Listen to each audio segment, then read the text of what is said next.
We are live now. Okay, good morning, everyone, and welcome to day 2 of the Cyber Investors Days.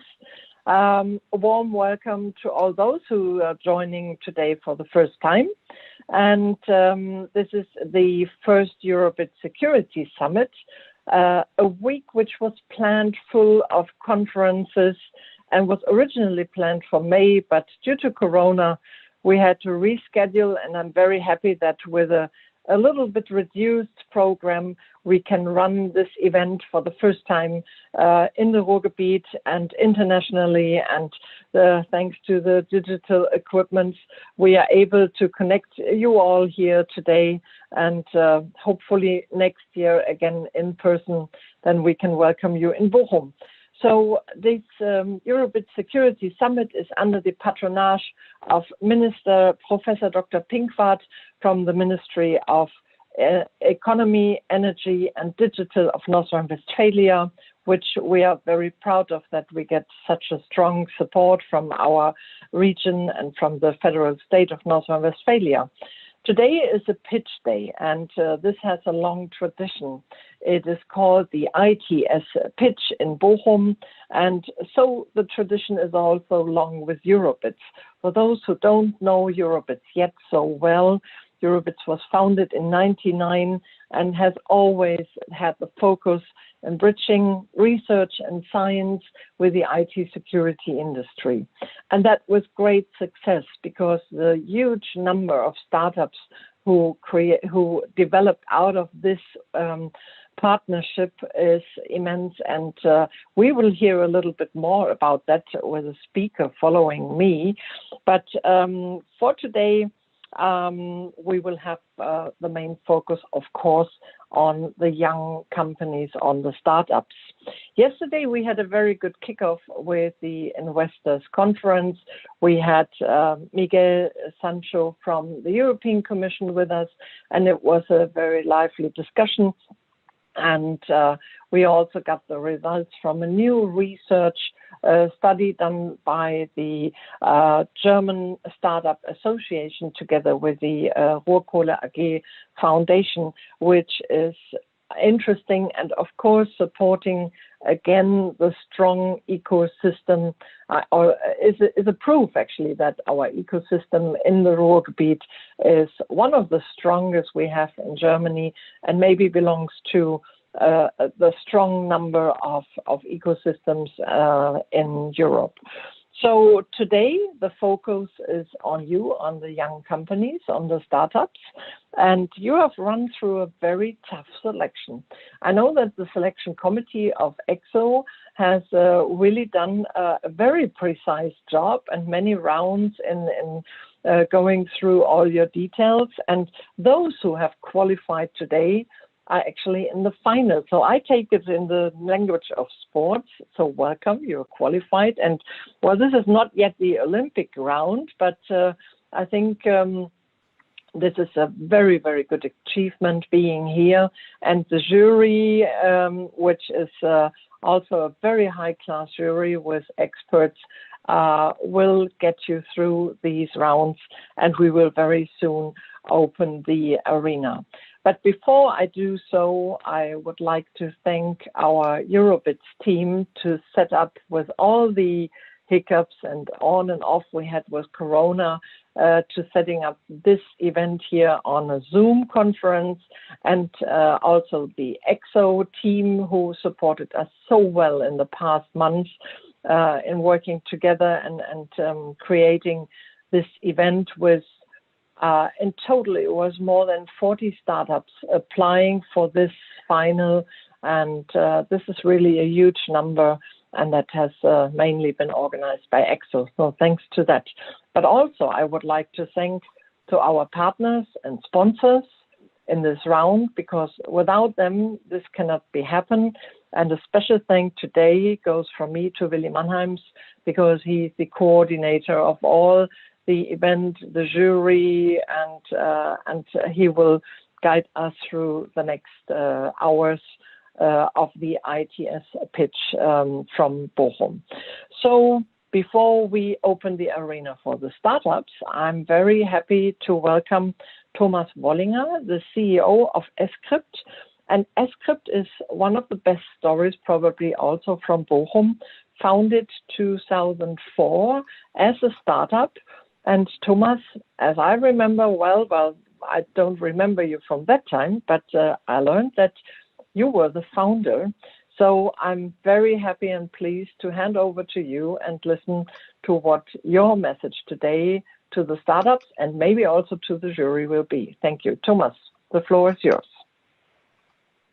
Okay, thanks so much. I'm sharing my screen, so I prepared some slides. So thanks for the introduction.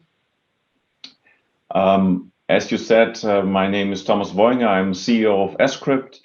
And yes, I was part of the founding team. Willi was also there, so we were really one of the founding members of Escrypt. So I want to talk about a little bit from Bochum startup to an international leading company.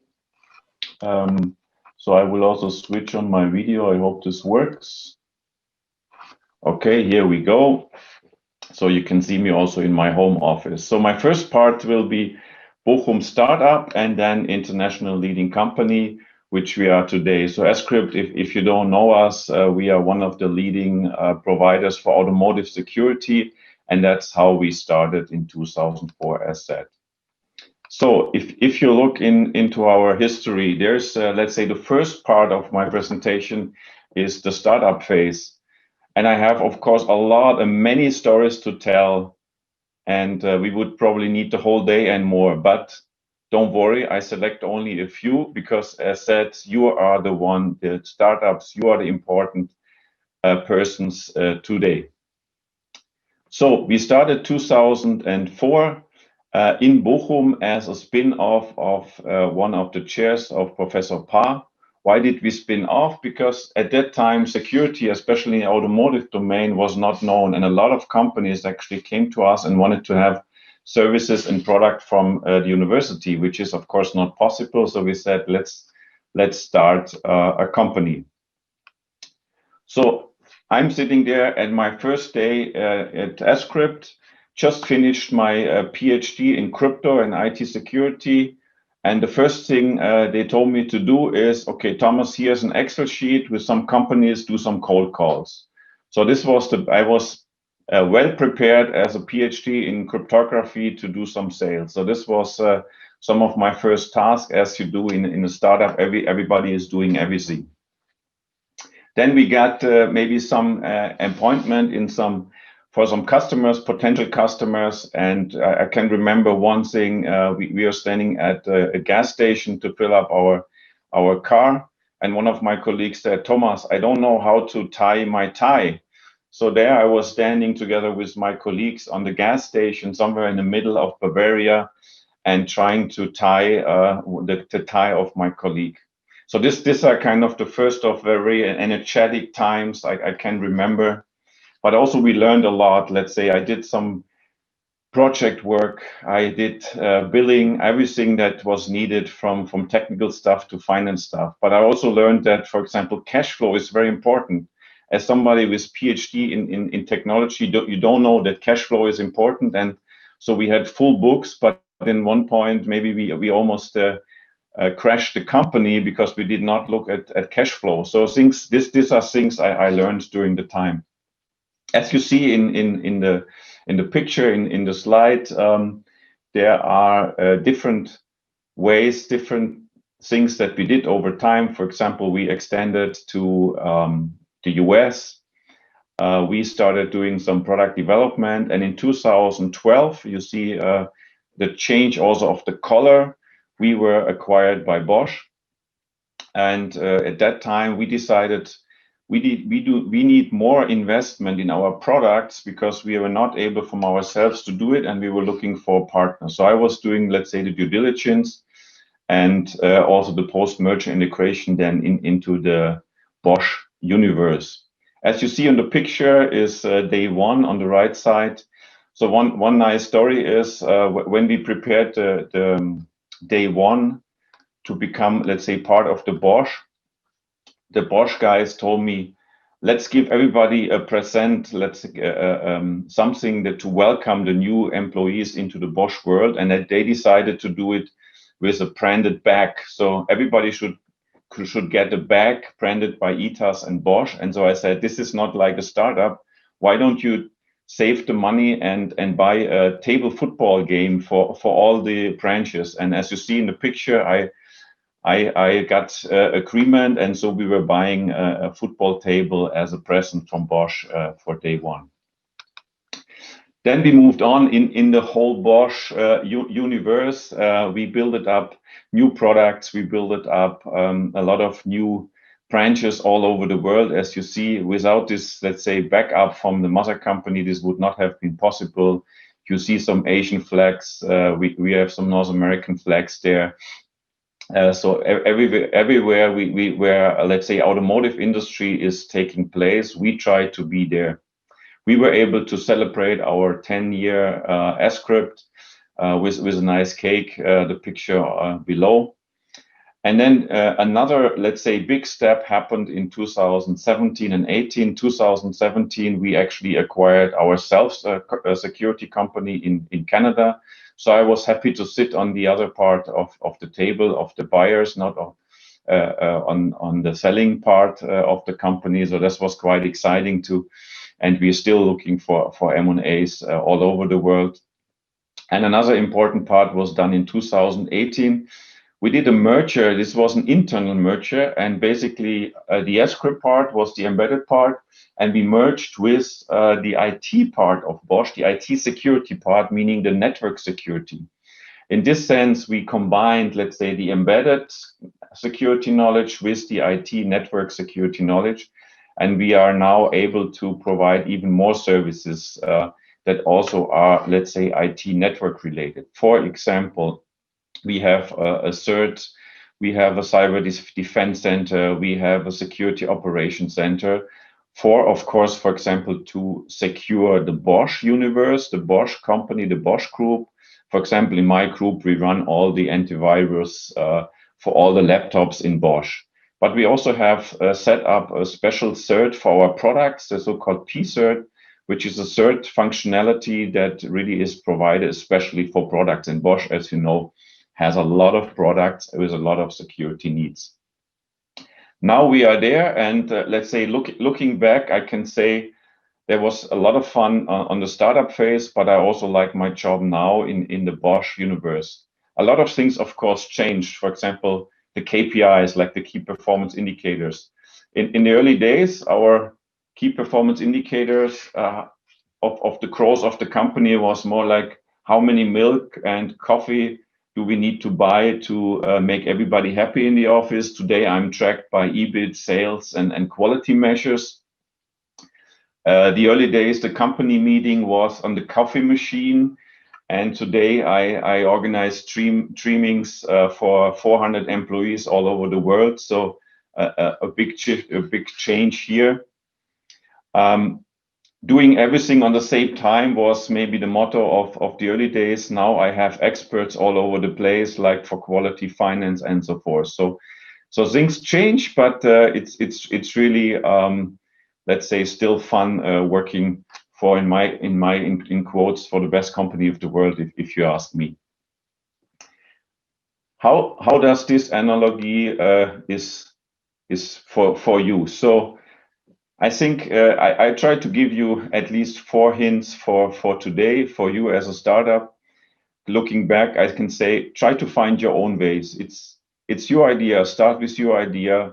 Go your way. Sometimes just the ways are straightforward. Sometimes you need to do some detours. And of course, some of the detours are really frustrating and annoying, but just keep going and keep finding your way. Important, I think, and I noticed this in 5 minutes ago, set your own milestones. Find your milestones, find your priorities. It's not always, everything is not always important. So, for example, priority on building network, priority on the quality, priority on the strategy, on the balance between growth and sales, and so forth. And of course, this pitch today is definitely one of the milestones that you have on your road. I think what's also important for me is to find your own vehicle, or to choose the right vehicle for the right time. It's a different speed to be in a startup than to be in a corporate environment. And the advice I can give you, just keep calm anytime. If you think it's too slow, keep calm. If it's too fast, keep calm. You will find the right vehicle to go forward. And last but most important from my point of view, keep on going with passion. I think with passion for your products, for your services, for your company, I think you will win. In this, I wish you all the best. Thank you for having me, and I enjoyed my journey. I still enjoying my journey, and I hope everybody on the call will enjoy the part of the journey of today. And I wish you all the success. Thanks so much for having me. Thank you so much, Thomas Wollinger. And so can you, Thomas, can you give me some more details, maybe? How many employees do you have today with Escrypt? Sure. So we actually, when we started, when we were acquired, we were about 23 people. This was in 2012. Now we are 400 security experts, not including the, let's say, functions that support us, for example, on marketing and so forth. So we have about 400 people worldwide. Now we are in 19 different cities. And from these 19 different cities, we do R&D in about 7. Wow, this is really a success story. And the sudden growth, it seems like being a little bit, well, in short time. Is that a challenge too? Sure, definitely. Definitely, let's say you can feel this, or I can feel this in my everyday life. That you have different parts of the company that grow faster with you, and some other parts are kind of hanging back. And you have to, as a CEO, always have to make sure that you have the balance between the different departments and to cope with the growth.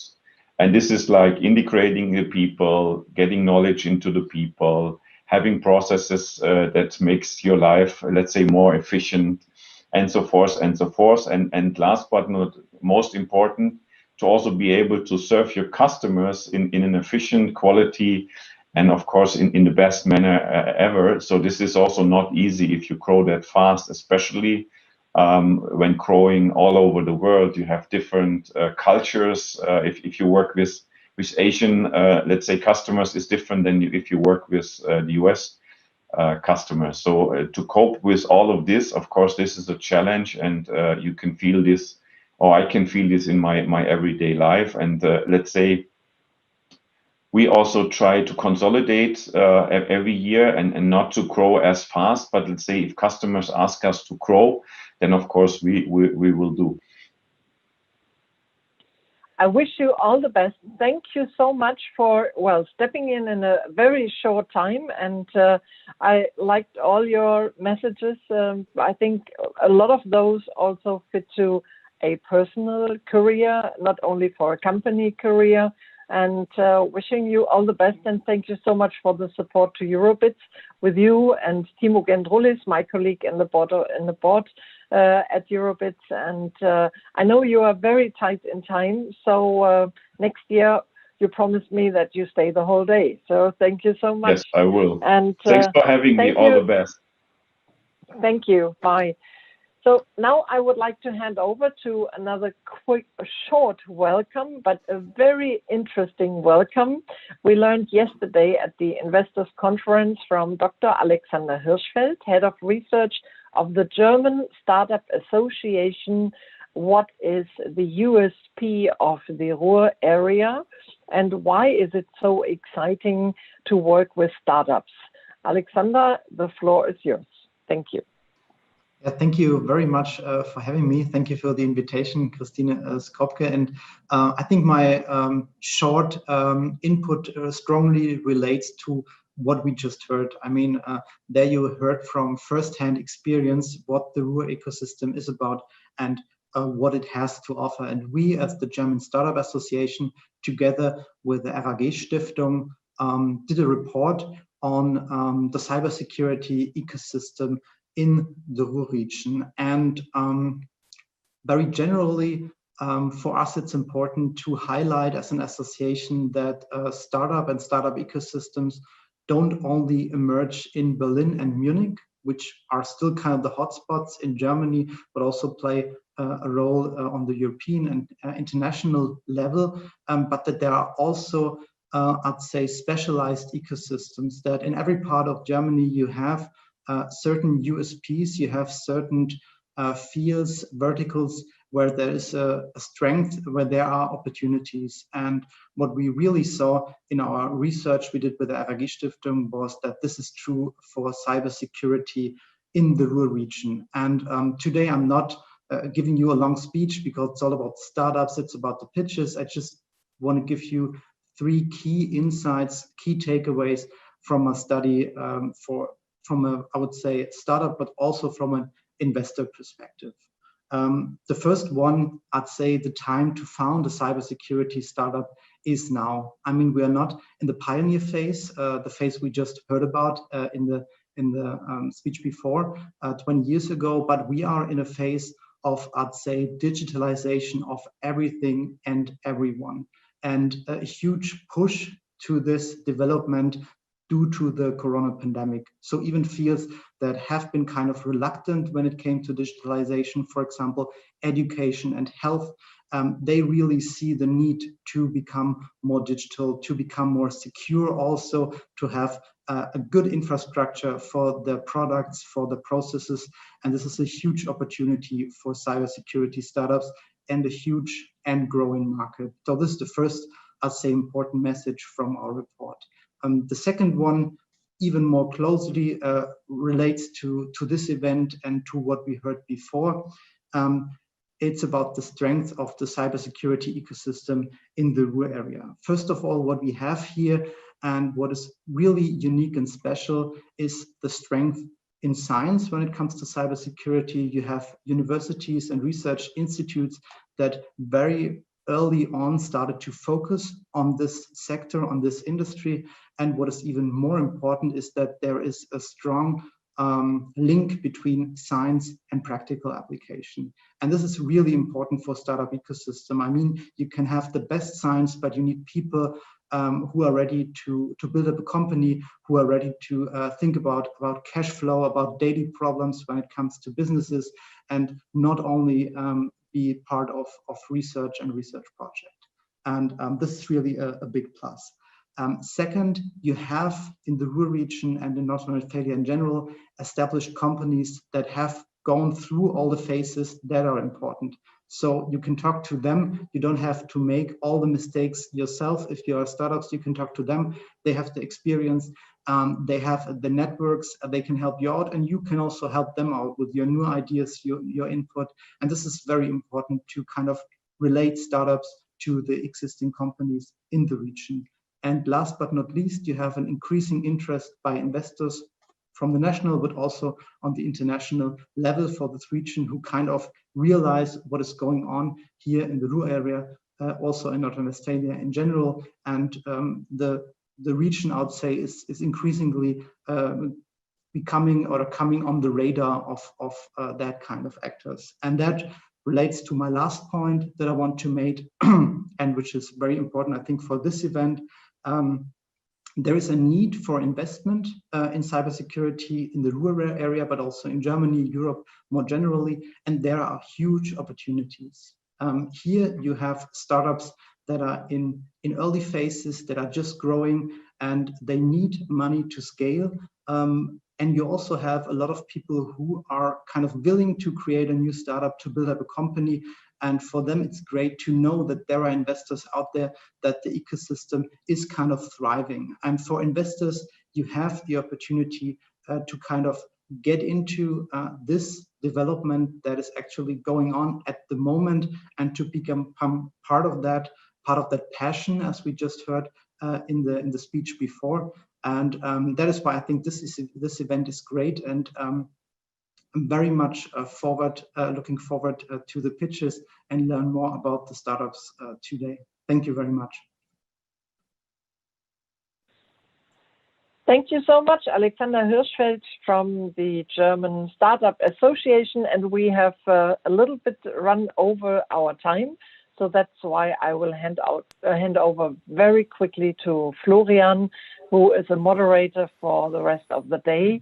My last word is to the startups and to the jury. I wish the startups a great pitch, great success, and present yourself best possible. And the jury, I wish you all a good hand in the evaluation, and hope we will get some good news at the end of the day, that the partners have found the right companies and the other way around.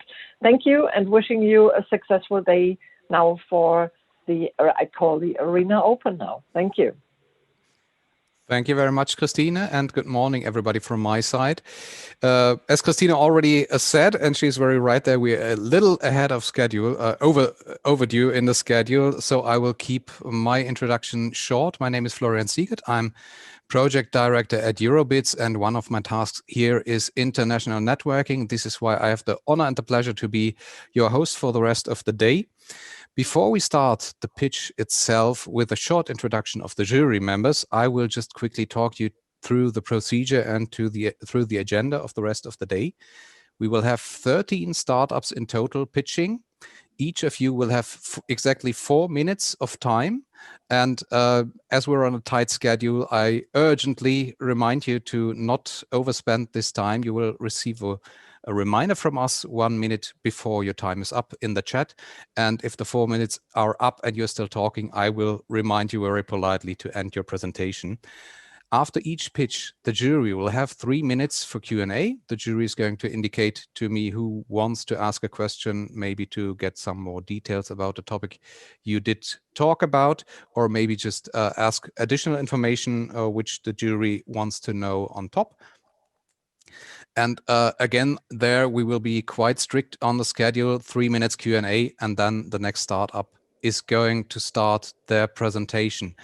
So we are going to do a very short break after the 7th startup, 5 minutes for all of you who want to grab a glass of water or get rid of a glass of water. And then the second half of the pitches is going to take place. After that, we're going to get into a longer break of roughly 2.5 hours, depending on how precise we are on schedule. Then still, during that time, there's going to be some B2B sessions in the background where you already made your appointments. This channel will remain open all the time. You're going to see some additional information about cybersecurity here. You're going to see additional information about the study Mr. Hirschfeld talked about and a few other things. And then at 3 o'clock on time, we will be back here, everybody in this Zoom channel, and the jury is going to announce the winner. This very quickly is the agenda of the day. And now I will start calling up the jury members to do a short self-presentations. 2 words in advance. I want to remind you again about the tight schedule, so please keep it short and precise. The other thing is I'm doing my best to pronounce all the names right.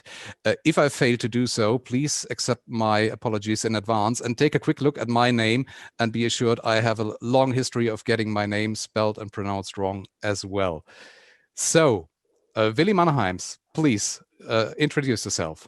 Yeah, thank you very much, Florian. My name is Willi Mannheims. I'm managing partner with eCapital.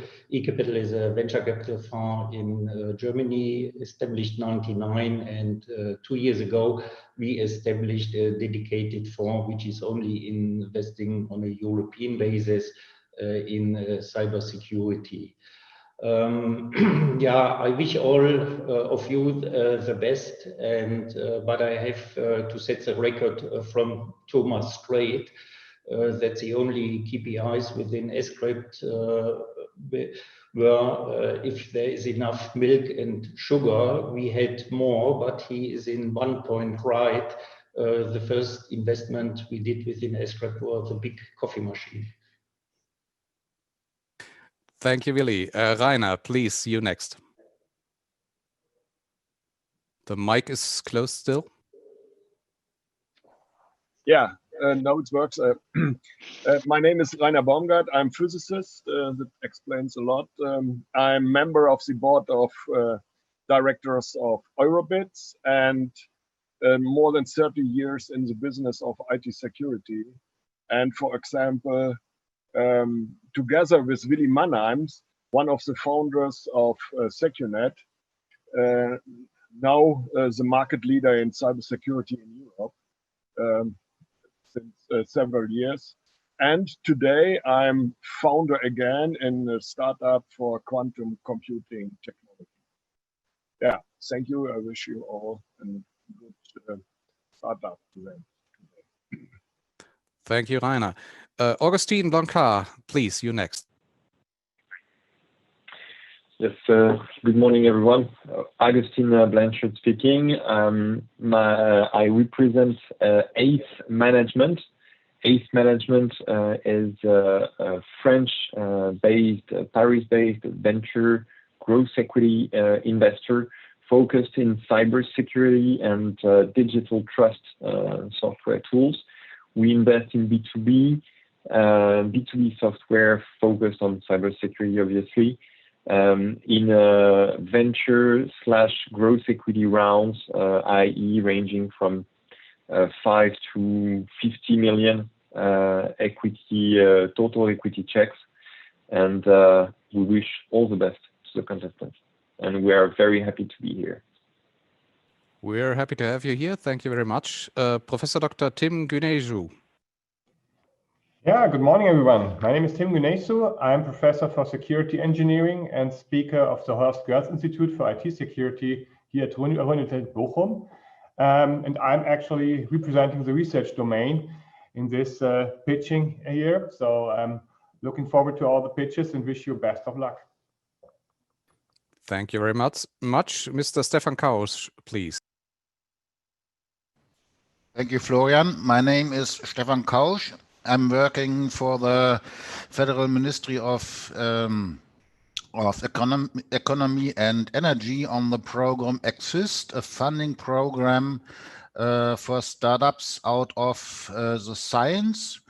And I'm very happy to be here in the jury, and I wish the teams the best luck.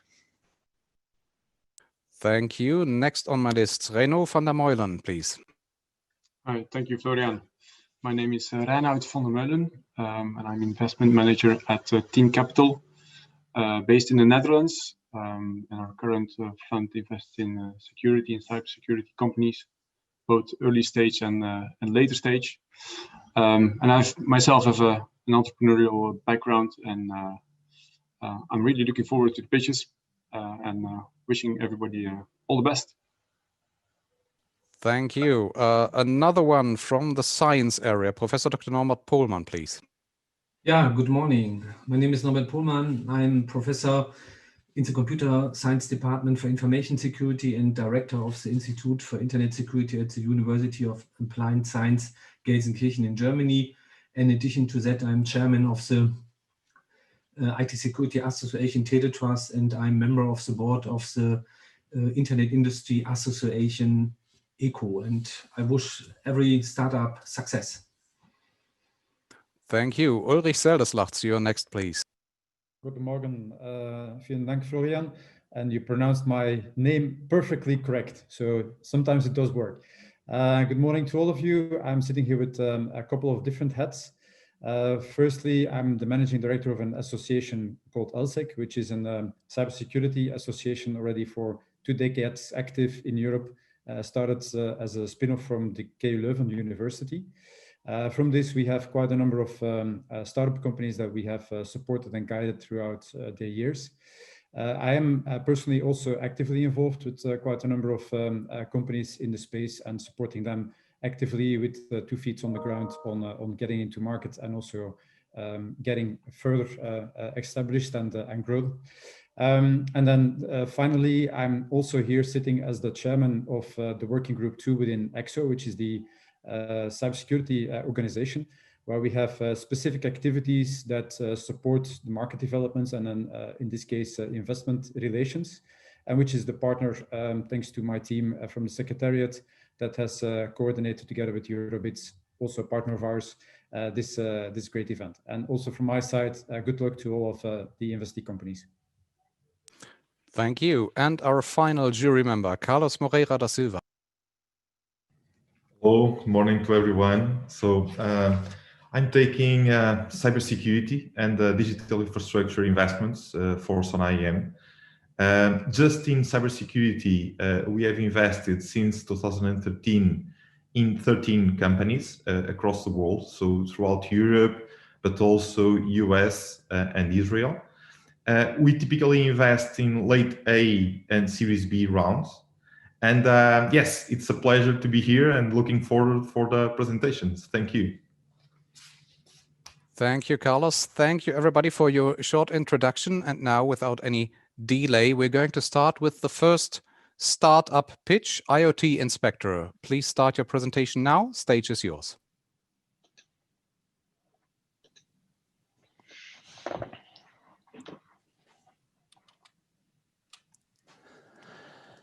Ladies and gentlemen, I'm Rainer Richter. And I'm Florian Lukowski. And we are the founders of IoT Inspector. Can you believe that today 25 billion devices are connected to the internet? And we are not just talking about fitness trackers or fridges that automatically restock your food. 40% of all IoT devices are located in corporate IT environments. Think of all the network cameras or keyless access systems in your company. And of course, let's not forget about Industry 4.0. 2/3 of all companies have already experienced security incidents involving such devices. They are frequently abused as an entry point into a company's network. Last year alone, the number of attacks in IoT devices doubled compared to 2018. And why is that? Because most of them are always turned on, always online, rarely monitored, poorly maintained, and equipped with weak cybersecurity firmware. You may use endpoint protection on your servers, laptops, and PCs, but the bad news is, because IoT devices are so diverse, this kind of endpoint protection simply does not work on them. IoT security is the blind spot in cybersecurity, and IoT devices are the perfect target for attacks. This is exactly why we built IoT Inspector. We provide automated security analysis and compliance checks of IoT firmware. We already sell our service to 3 customer groups: enterprise, service providers, and a growing number of device manufacturers. It's incredibly easy to use IoT Inspector. You simply upload the firmware to our platform. We then automatically unpack the firmware image and run our security analysis and compliance checks. After a few minutes, you will receive handy results and comprehensive reports, online and via email. Imagine that we identify critical threats in 90% of all the firmware which we analyze. We support a broad range of IoT operating systems. On top of that, we offer an API to integrate with asset management and software development tools. The possibilities for our customers are boundless. IoT Inspector is the smartest way to check firmware for vulnerabilities and compliance. IoT Inspector is scalable and cost-efficient. No source code, network connectivity, or physical device access is required. We are based in Bad Homburg, Germany, and global leaders such as TÜV, Eurofins, Swisscom, T-Systems, and many more already trust in us, which makes IoT Inspector the leading European firmware analysis platform. With these and other partners, we already have a scalable sales channel. Earlier this year, we received a first round of seed investment from eCapital Ventures. Our goal is to strengthen our position by expanding into new regions, particularly APAC, Middle East, and North America. We are also committed to further developing our technology and analysis capabilities by investing heavily into our research. We provide a scalable, non-intrusive analysis platform with no impact on production. And this is how we achieve our mission to secure the Internet of Things. And by the way, outdated software components are still the most common vulnerability we detect. Time is up. Please end your presentation. Please feel free to reach out to us for questions or collaborations. We'd be happy to connect, and thank you very much for your attention.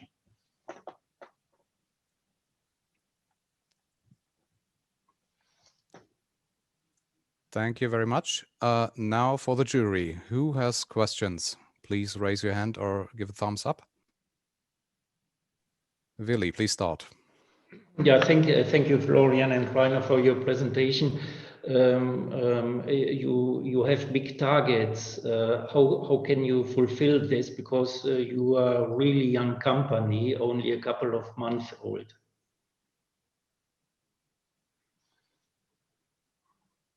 Well, we have, in terms of the sales organization, we decided for a two-tiers channel model so that we have a scalable structure in our sales organization. We have already one of the largest value-added distributors on the globe as signed as a value-added distributor. In the presentation, we have shown just a number of our already existing channel partners, and this is definitely a number which will grow in regions and also even locally in the DACH or European area.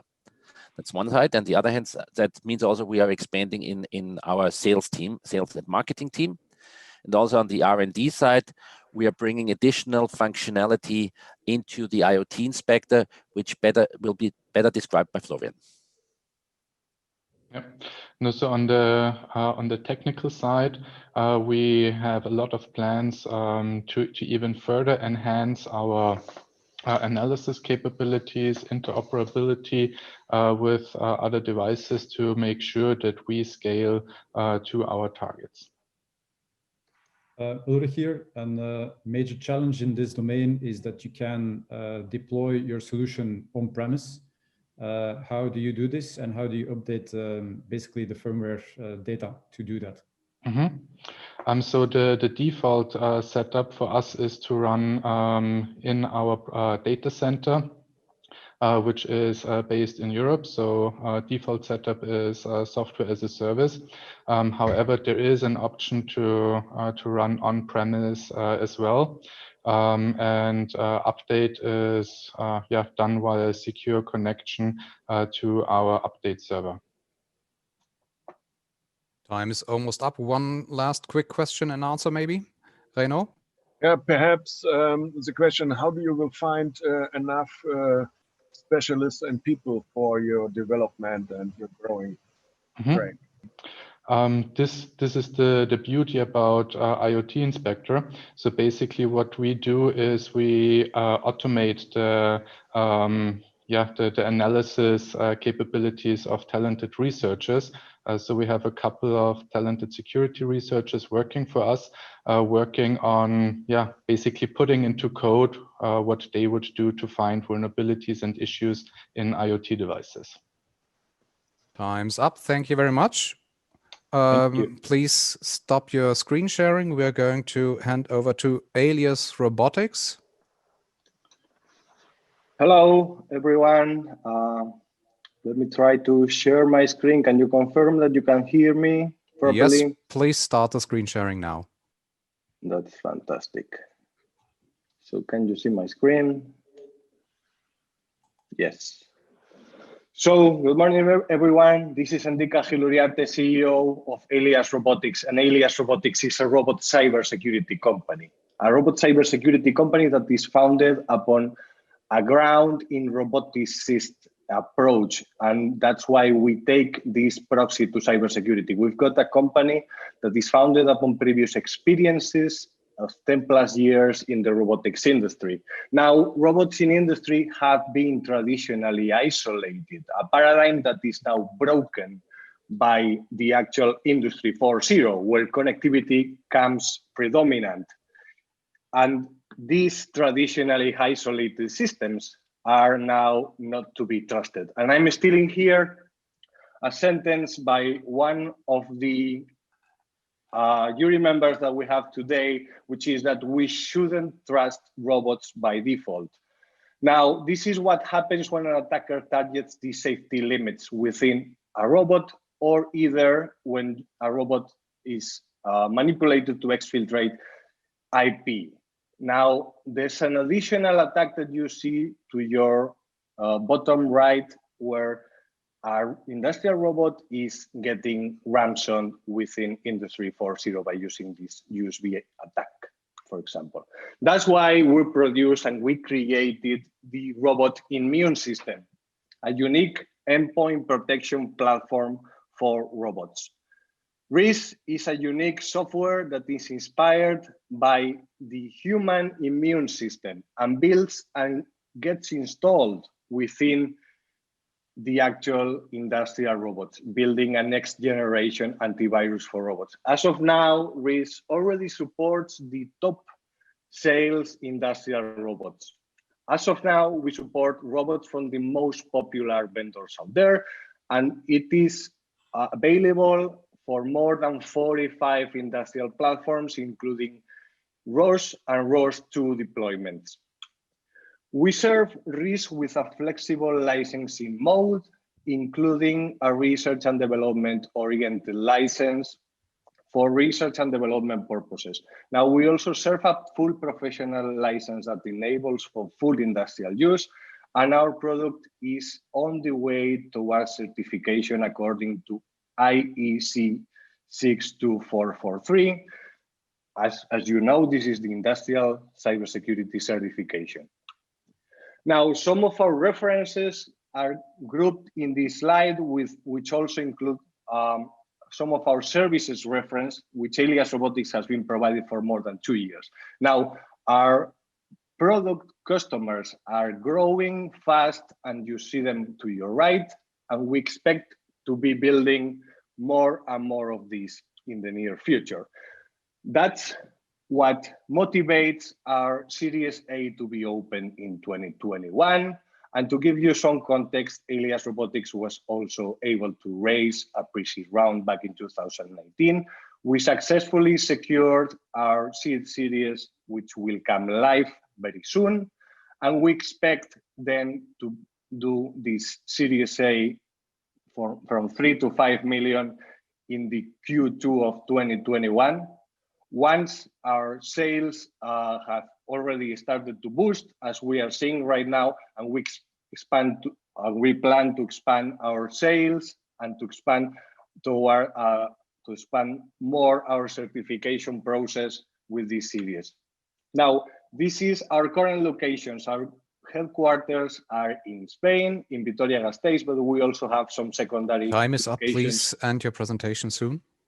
Locations in Boston, Massachusetts, and we plan to expand in 2021 to Central Europe as well. So thank you very much. This is Endika from Alias Robotics. Stay safe, stay secure.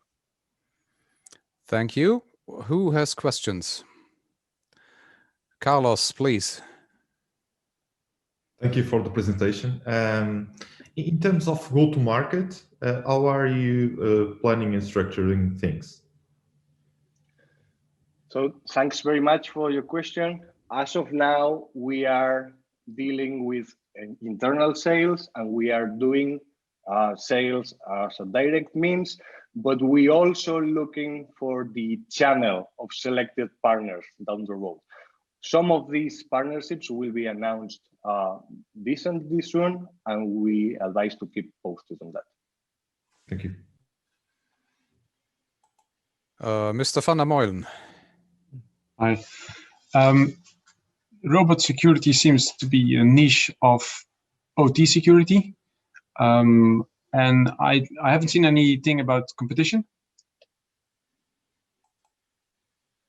So thanks for your question. You asked about competitors, and I will help the occasion to speak about the robot cybersecurity market research that is out there. As of now, there's more than 6 market studies that appoint us as one of the market leaders in this in this very specific niche. As you said, this is because we do have the technical expertise and experience that it takes.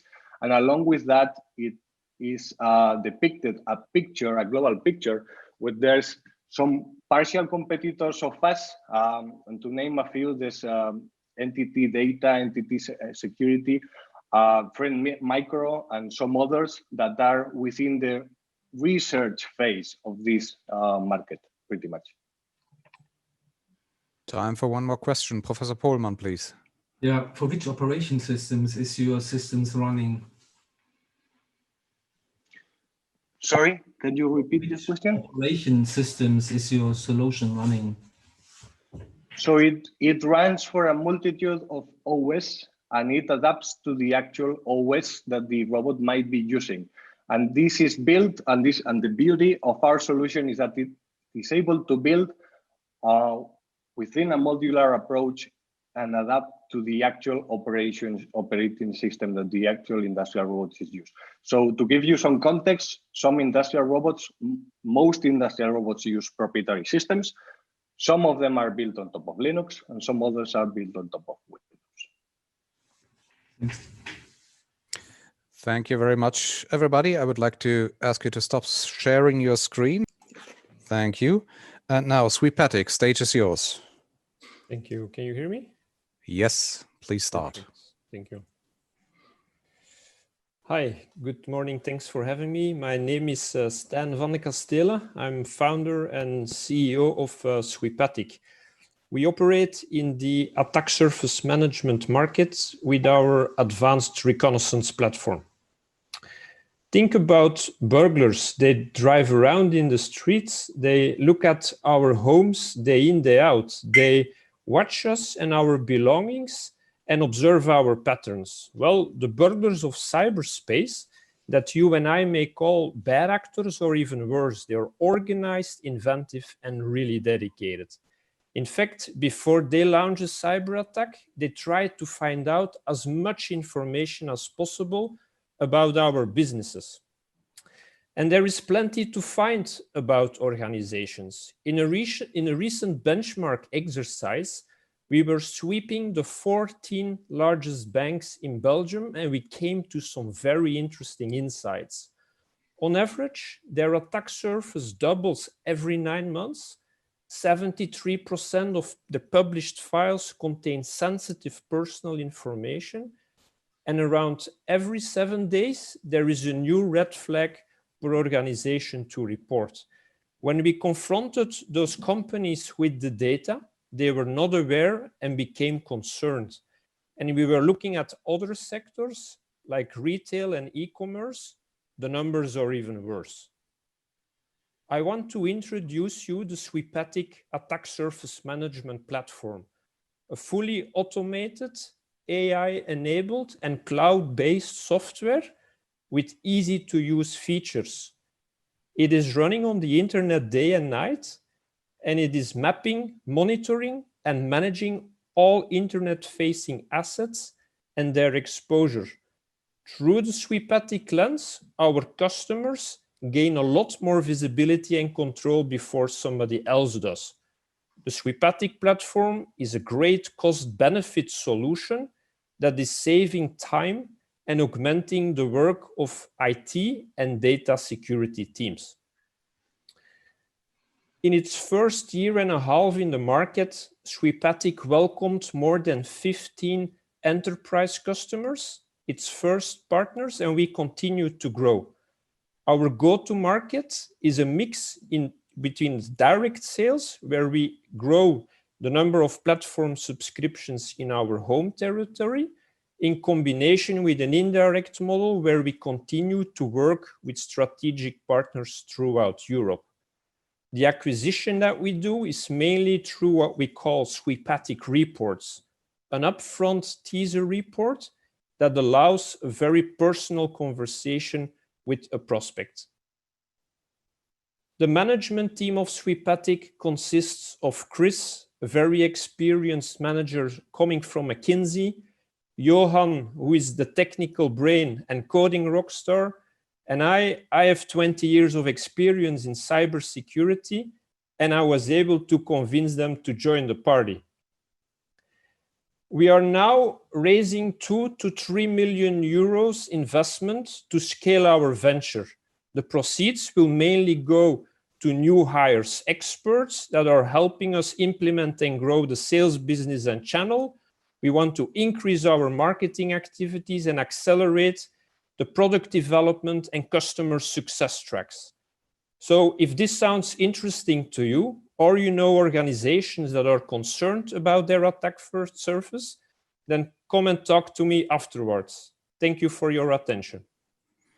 Perfectly on time. Thank you very much. Questions? Carlos, please. Your mic is on mute. Hello. Thank you for the presentation. How do you differentiate from players like BitSight or Security Scorecard? So BitSight and Security Scorecard, they are more into the third-party rating business. We basically come from an advanced reconnaissance background, which is fully automated from a discovery perspective. And the type of users are more the IT and data security teams, and less to some extent the CISOs and upper management. Okay, thank you. More questions? Mr. Kausch. Excuse me. One question, how big is your team, especially your sales team? We are currently with 4 doing the sales. Okay. More questions? Ulrich. Yeah, sorry. Hi, Stan, good morning. Hi. How do you select your value-added distributors that you spoke about earlier? Because they will be very important in your expansion strategy. Yes, so we basically are defining a model with them where they leverage the Sweepatic reports to go and use that for their prospecting. And at the same time, when they convert the sales, they rely on the Sweepatic data to build that into the solutions that they push in the markets.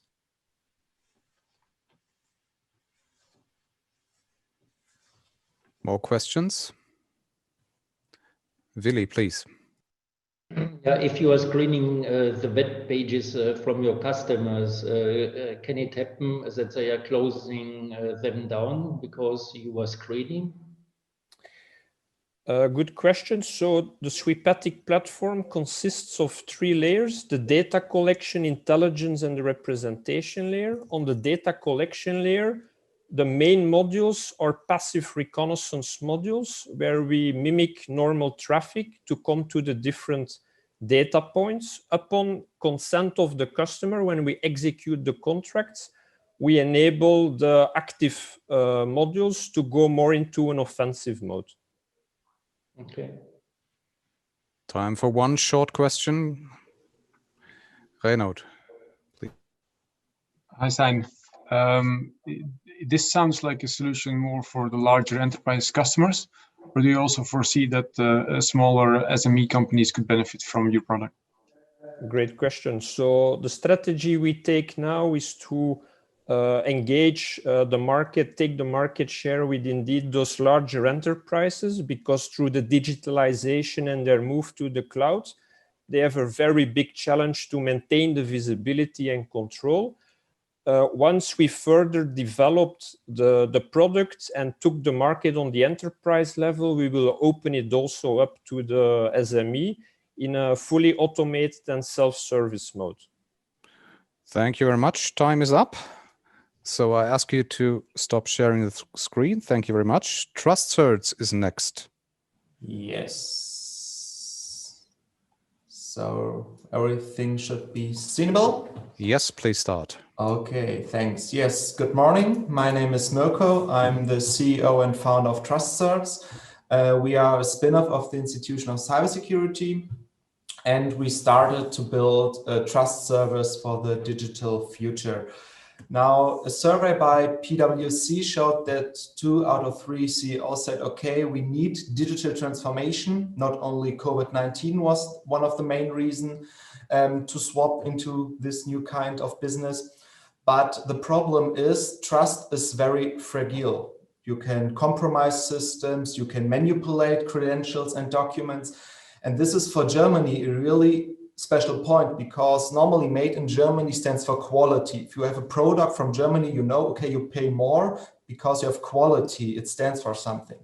But if you can't confirm it, you can't prove, you can't validate these kind of information, your products you are delivering from Germany, it's meaningless. So we need some kind of verification service. And we thought, okay, so let's start at the bottom of it. What do we really need?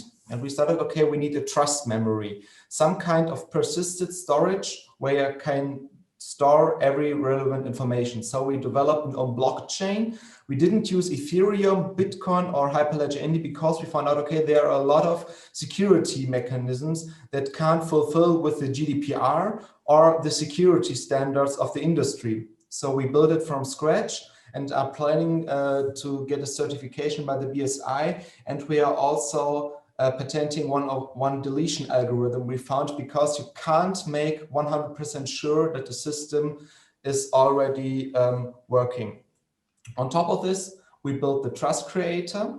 With this kind of module, you can make digital signatures for securing documents. And we said, okay, we don't want only secure PDFs, also any kind of file format. So you can connect this kind of module to SAP data, so to existing systems to add a kind of security add-on. And on top, we said, okay, now you have secure documents, you want to secure processes. For example, if you have auditing where you have restricted deadlines. So we have a software as a service solution, as a web application we can ship out to our customers if they need a software as a service solution and don't have a system already installed. How do we sell this? Well, we don't use cryptocurrency or high investments. We have a simple license model and a pay-per-use. So the customer only pays what he needs and requires. So this business model is also for small and medium enterprises and also for big companies. And it's already based on a rev share module. On the right, we see it's the rising market. PwC searched out the blockchain impact for digital signatures, digital identity, smart contract, and so on. And since we have developed an own blockchain technology that is focused on security, we can also go in these different markets. And we are already out there. We have strong partners where we challenge our technology, also with for projects for economy and so on. But we already have some customers out there. We started in the education part, securing over 17,000 bachelor and degree masters already in Germany, but also in the government sector and the economy sector. And what is our plan? 2020 is next to over. So for the next year, we want to close a seed round where we need the money, 1.2 million for patenting and also scaling the sales team and the next done for the grow part. Time's up. Please end your presentation soon. Okay. That's where we're here, and I'm open for questions now. Thank you. Thank you. Who's got a question? Professor Güneysu. Yeah, thank you for the presentation. I understood the selling point is on trust, yes? Yes. But how do you plan to actually make sure that your customers trust your solutions? I did not get that point. Yeah, this is, for example, the point. One of our references called GovDigital. It's a consortium from regional computer data centers. So we are only providing the software and they are distributing it in a decentralized system. They are the Bundesdruckerei, KDO, so trusted, certified, decentralized infrastructure as a service services. They are running our blockchain system to gain the trust for decentralization, but on the other hand are also certified by German government. So you have the double trust you need. And if you have already, or if you have conflicts with the law in the future, because for the blockchain economic system, there's not really clear which kind of trust can you give data that are stored in a blockchain. So our focus is to build on certified infrastructures to give this trust and this proof of the valid information. Thank you. More questions from the jury. Professor Pohlmann. Yeah. Why should I take your technology? The difference is because we already search out in the competition which are the others. For example, there are non-blockchain based services like Adobe Sign and DocuSign that are on the one hand centralized. So if these companies are shutting down, all my contracts, all my trust is lost. And then we have, on the other hand, already working blockchain systems, but they are built up on blockchains that are not built for trust use cases. They are built up for cryptocurrency or for smart contracts. And in this case, we say, okay, use this, but if you want to build up use cases that are built on trust, for example, self-sovereign identity, or the whole identity system, then you need a blockchain that is designed for this purpose. And we could also use all the research from the Institution of Cybersecurity to build the modern and latest mechanisms to guarantee this security. Rainer, 20 seconds, quick question. Yeah, will you offer your service also outside Germany and in Europe, for instance? Yes, we are planning to start with Germany. This is our seed round because we say, okay, Germany is the hardest point in Europe, but if you are able to establish a security mechanism that's from Germany and this works in Germany, then we are planning in 2020 in our grow round to expand in Europe or even into international, for example, USA. Time's up. Thank you very much. I would ask you to stop the screen sharing. And then Blue ID is next. Good morning, everybody, or good day. My name is Philip Spengenberg. I hope you can see my screen right now. Yes. And I'm presenting you Blue ID with the smart locks for professionals. So if you look on office infrastructure and on building owners, they really lose a lot of time today in key management or have really weak security. And of course, a lot of frustrated users. So key management in office infrastructure is really not something that is already digitalized in a way that we all would anticipate it. So a lot of our customers ask themselves, I have this cool smart lock at home. Why the heck don't I have this at the office? And this exactly is what we provide. We provide a cloud-based access control solution with mobile keys, smart locks from known vendors, and that can be easily integrated in IT tools of our customers. So for that, we really increase the security of the buildings and we really save a lot of cost and money. And if you think this is not really something that matters to our customers, here are just some high-level key results. A community manager in, for example, a co-working space spends about 6 hours a month just managing keys. And they have to also have key boxes to store the keys and have additional maintenance cost. With the digital system, they gain 24/7 operations and a lot of customer comfort. If we look on the customers that we address in Europe SMEs that have flexible office and co-working. We at the moment have the target market of the European Union and are focusing on the DACH region. Our sales channel is direct via the website for smaller customers, but the major part of our business is done via integrators. Integrators that integrate our solution into their products as white label solution or resell it just as we have it. If you see here on the market of the SMEs in Europe is quite huge with 1.7 million SMEs. And we target the market of mobile access where we want to grow in the next years from a regional play to a more European play in the SME segment. Our business model is done by subscription. So we provide our solution as a software as a service subscription-based model for professionals, which addresses building owners, for integrators, as well as OEMs. They can integrate our cloud-based access control solution into their products. On the right-hand side, you see a variety of products that we have already integrated. As you can see here, we are not doing smart lock hardware on our own. We are a software company. So we integrate our solution, our cloud solution, our embedded software into the locks of these known vendors with high quality hardware and bundle that together with our applications and SDKs and sell it to our customers. On our customers, you can see here some of our known use cases and customers. For example, on the upper left, you see Synex, which is a 100% subsidiary of Hochtief, an integrator of BlueID. We have, for example, Deutsche Bahn co-working spaces everywhere as our customer. Also, a subsidiary of Zeppelin Caterpillar, Zeppelin Labs, with the Aki application as our customer. On the right-hand side, you see professional customers that use our system in their buildings, like the SHIP or Hammer Brooklyn or the Lebendiger Haus in Leipzig. If we look on our team, we have an experienced team of 8 employees, of 8 full-time employees, 3 people in marketing, sales, and delivery, plus 1 marketing. Time's up. Please end your presentation soon. Of course, and 4 developers. And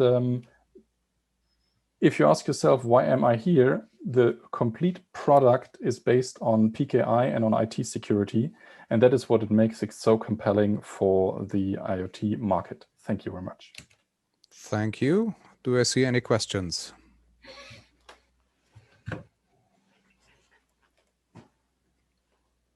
I'm not seeing raised hands right now. Ulrich, please. Hi, thanks for the presentation. Do you see any other domains where this can be applied to, like, for instance, automotive and others?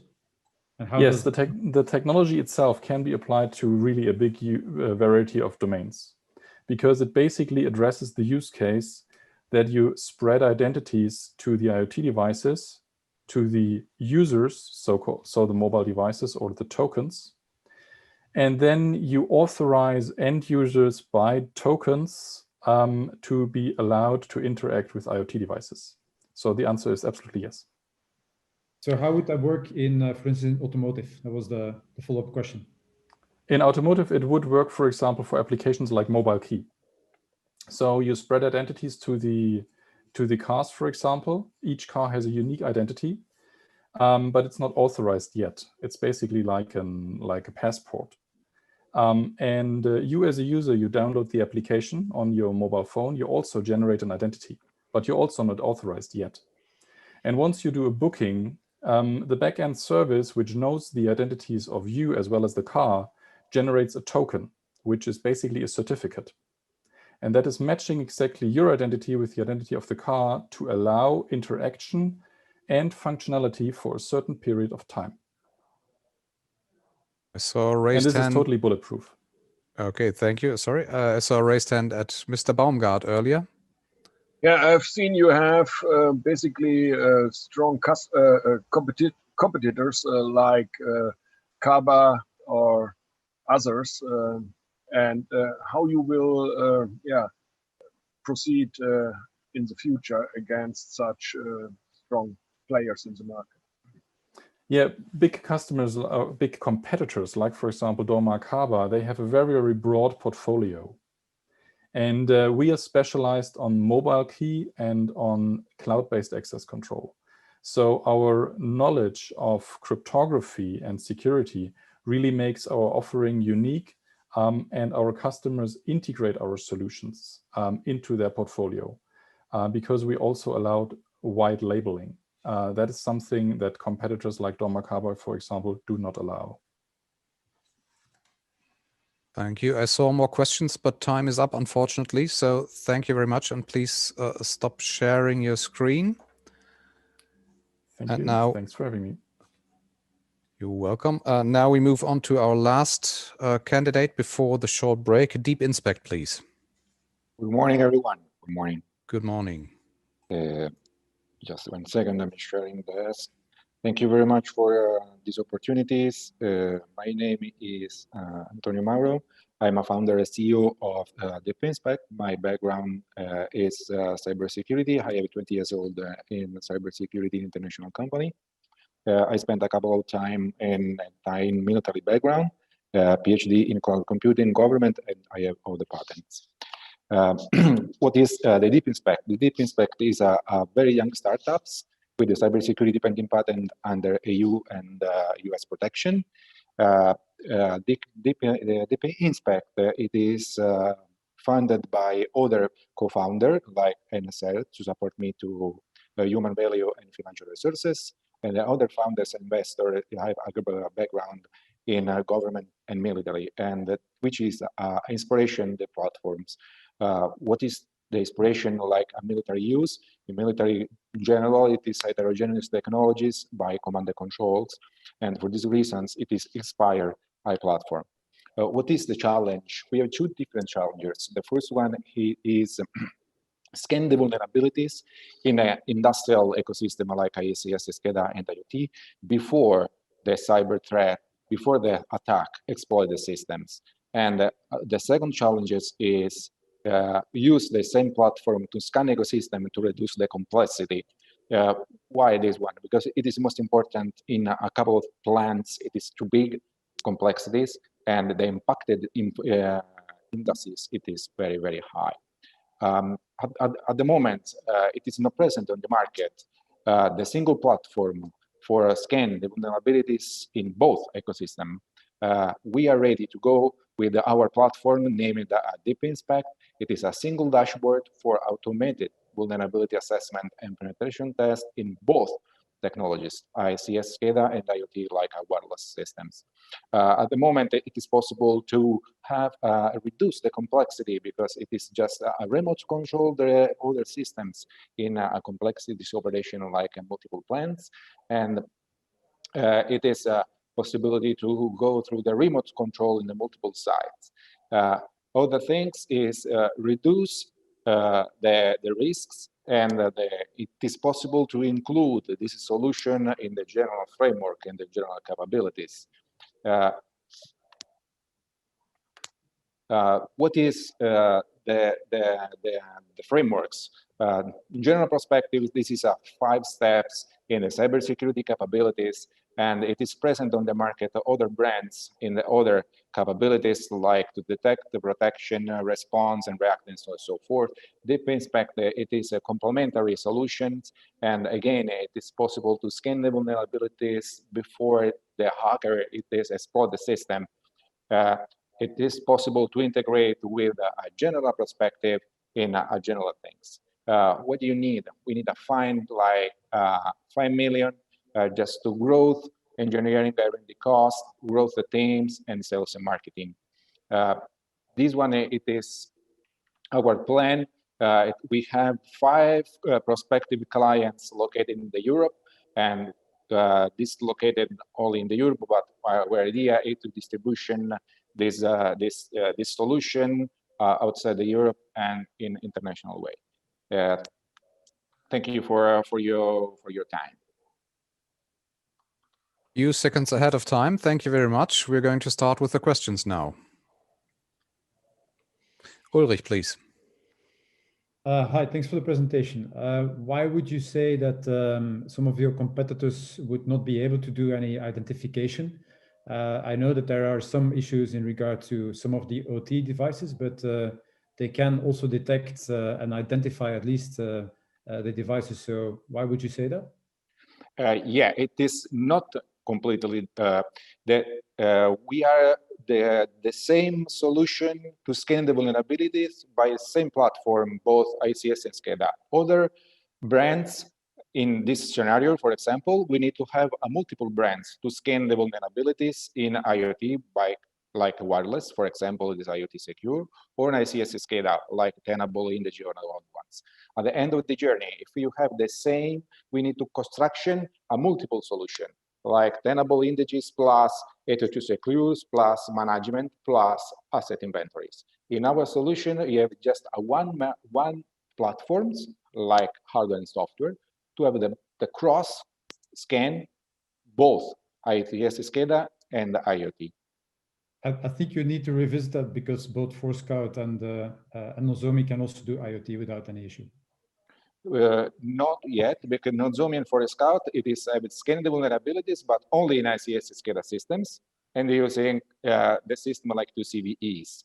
Our solution, it is not included all CVE by using the proactive approach to scan the vulnerabilities, like scan the artificial intelligence protocols and find the new vulnerabilities in the underground, in the deep, on the dark web, and it is day by day, it is scan or the surfing underground to find the new vulnerabilities, and is fitting for specific brands. It is not in general perspective. If you don't have the ABB, for example, this is not vulnerability for you. Mr. van der Meulen. Hi. Which protocols do you support, and how deep do you inspect those data packets? Good questions. At the moment, it's in our patent are included the multiple standard protocols, and our idea is to sign the specific agreement with the manufacturer to exchange the custom protocol to scan this one at the end of the journey, by the way, because I know that in the IoT and the ICS SCADA is the protocol standard is just one, but there are multiple standards that are customized. And for these reasons, our idea is to sign the specific agreements. Professor Güneysu, 15 seconds, sorry. Right. How large is your team and how many developers do you have on board? This is my team. It is our plan to grow, sorry, and this one. Our idea is to have the specific partners, industrial partners, to construction the entire chain. To arrive at the end of the journey, we don't have a multiple engineering on board, but we have a signed the agreement with our industrial partners to construction the box and construction the platform. And by the way, the intellectual properties, it is inside under our companies. I have to step in here. We're over time. Thank you for your question. Thank you for the answers. Thank you to all the startups who've been pitching so far. We're now going to go into a 5-minute break. As I announced earlier, we'll be back here according to my clock at 11:38. See you then.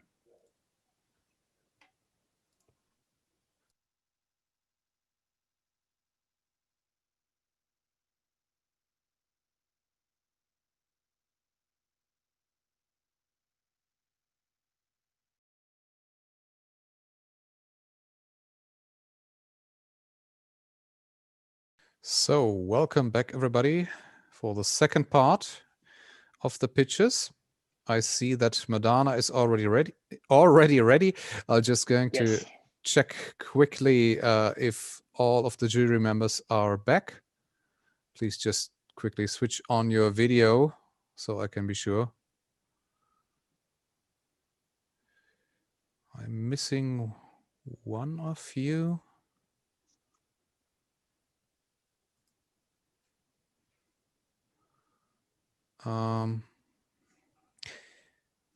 I don't see Augustin at the moment.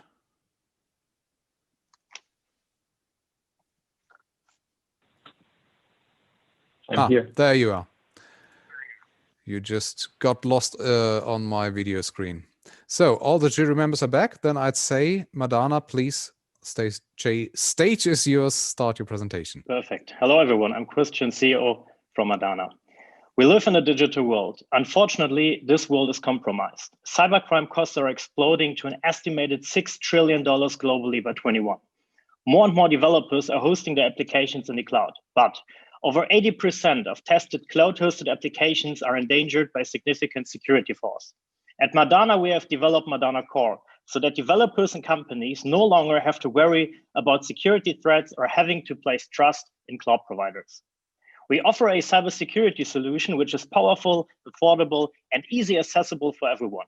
We aim to become Europe's leading confidential computing solution by providing our customers with the technical capacity to secure applications and data during runtime. Data is most at risk when in use. Traditionally, companies have only been able to focus on data at rest and data in transit.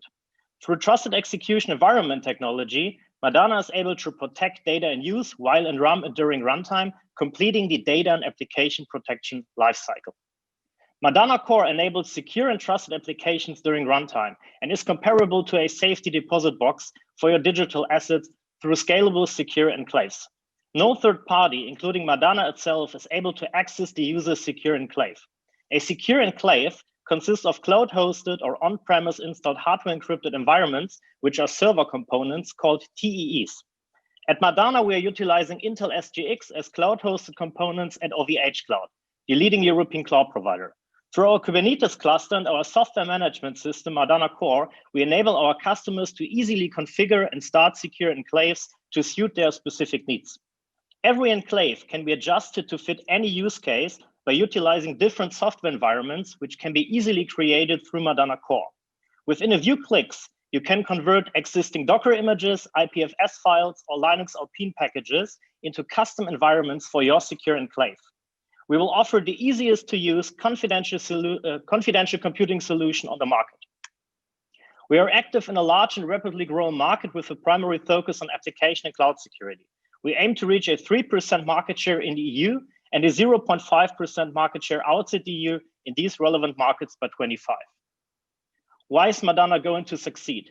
Our cutting-edge technology is patented in Germany and filed in the EU. We have a first mover advantage in Europe and more flexible options than any of our competitors. Madana Core will be offered from 2021 in 3 different forms. Our software as a service solution on the Madana confidential computing platform will be a freemium model with subscription-based billing, where we already have 24,000 registered test users. Our platform as a service solution will be made available on the OVH Cloud Marketplace to their 1.6 million users worldwide and jointly offered as a B2B software license. Later in 2021, we will also offer an on-premise solution for larger B2B customers. For the product market launch, we are currently initiating our seed financing round and seek to raise 3 million euros for market penetration and team growth. Our team consists of experts with strong expertise in secure data transmission, software development, blockchain technology, and consulting. We have a strong network with tech partners like Intel and OVH Cloud, academic partners which include leading German and international universities, as well as leading consultancies like McKinsey and Capgemini. We are a proud and active member of the Confidential Computing Consortium and the Linux Foundation, and recently joined the Open Trusted Cloud program. Thank you. Ahead of time, thank you very much. Starting the questions now. Ulrich, please. Hi, Christian. Thanks for the presentation. You gave a presentation also last year in Luxembourg, or it was your colleague. So what happened since then? We changed the focus in a recurring revenue model. So the initial goal of Madana was to build a platform based on trusted execution environments, but the platform was too visionary and we did a lot of pilot projects in the industry. We changed and invested in ourselves. So we were profitable end of 2019 with almost 900,000 euros net profit because of software we developed, but it was not recurring. So we invested in ourselves and made this product here ready to the market so that we can generate monthly recurring revenue with a software product. And is that already showing now? No, this is pre-revenue. This is a pre-revenue business at the moment, but we are ready with OVH Cloud to bring this in Q1 to the market. Okay, thanks. Professor Güneysu. Thanks for the presentation. Can you give some example use cases where your technology should be used in? Sure. We can secure any application, but let's stick to, for example, a database. We could secure a Redis database or a MySQL database, but also any other data analysis process written in any language. For example, if you're cloud hosted at AWS, you don't have any control about, for example, the admin who could access your data. You could easily convert an existing Docker images with Redis, for example, in a secure enclave, take a snapshot at AWS and upload it into an enclave, and then you're cloud hosted in a hardware encrypted environment with full access operated by our Madana node. So no third party can access your database, for example. Mr. van der Meulen. A question about, on one of the slides, something was said about the business to consumer use case. Yeah. Can you explain that? The Madana Core SaaS, of course.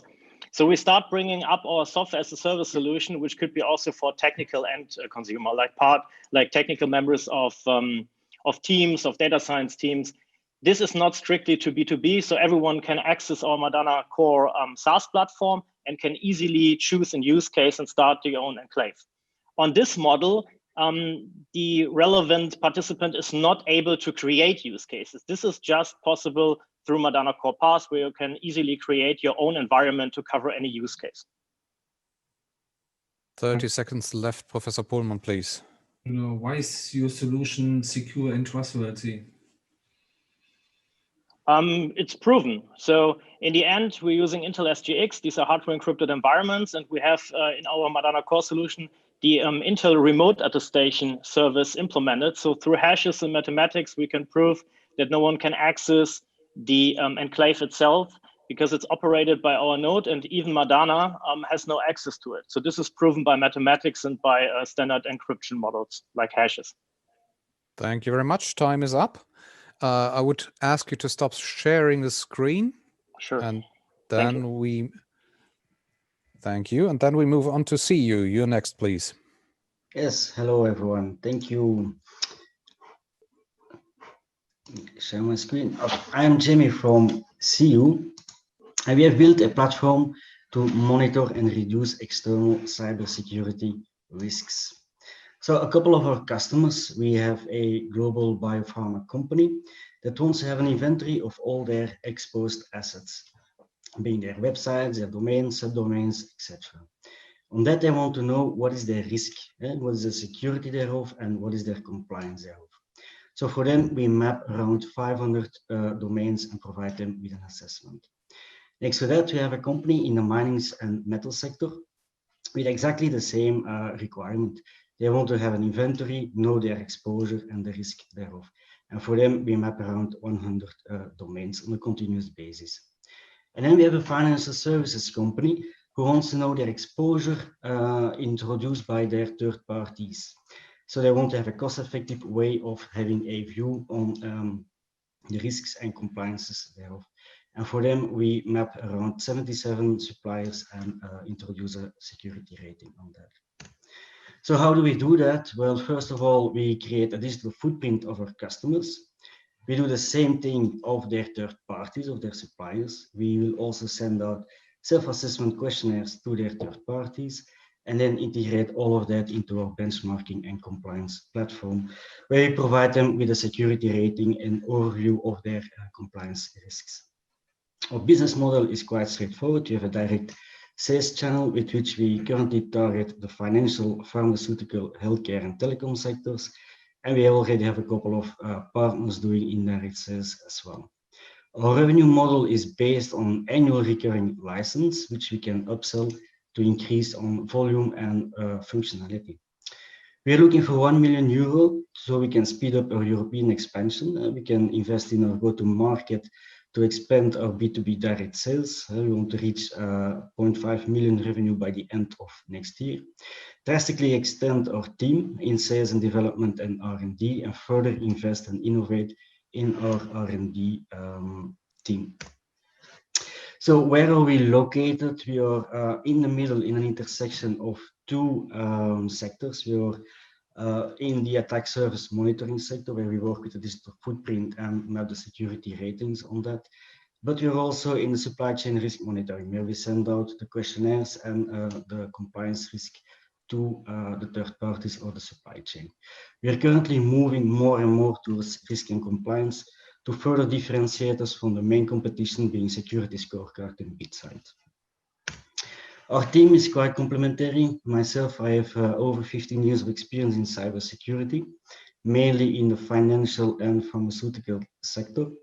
The idea of Ceeyu has come out of my interactions with my customers. Kjell, together with a couple of freelance developers, have developed our current platform. We have Ulrich on the team, who is helping us with the corporate and strategic development. And we have recently contracted Rick and Glenn to spearhead our sales and our marketing departments. Thank you. Are there any questions? Yes, you're ahead of time. I'll allow a few seconds more for questions then. Who wants to start. Carlos, please. Yes. How are you building, and thank you for the presentation, how are you building on top of the community? I believe you are building along this third-party risk management. Well, we map the complete supplier ecosystem of our customers, and so we ingest not only from our digital footprinting which suppliers they have, but we also ingest the list of suppliers they want to manage. And on those suppliers, we do basically two things. On the one hand, we do their digital footprint and security rating, and then also do self-assessment questionnaires. And the suppliers will then have an entry on a portal where they can fill out the questionnaires and see their ratings as well. Okay. My question is more if you are leveraging on this network effect, you are creating. Oh, yeah. Okay. Indeed. So a customer onboards its suppliers. It's suppliers have a free access to a platform, and through that platform they will be teased to become a customers themselves and to onboard their own suppliers. So we can expand the platform on the one hand, but also gain a lot more visibility into the complete ecosystem of suppliers versus companies and versus customers. Thank you. Mr. van der Meulen. You, Jimmy. The cyber risk rating, for me, there's a clear connection with insurance. So how do you play that angle? Is there a way that you can combine the offering with cyber insurance offerings, or? Yes, indeed. Cybersecurity ratings are used a lot in the underwriting process of cyber insurance. So we can look at it as a fire insurance where you have to describe your home or your company, what assets you have. And based on that, they will define the premium to be paid each year. Cyber security ratings are used in that way as well. In that regard, that the better your rating, the lower your premium can be. Even if you maintain it, it can be even more lower than that. The big issue we have currently with cybersecurity ratings is that there's no standardization. And so we have security scorecard, you have BitSight, we have ourselves, Ceeyu. We all have our own version of a cybersecurity rating. So it's a bit up to the cyber insurance companies to decide which rating they want to follow and implement into their processes.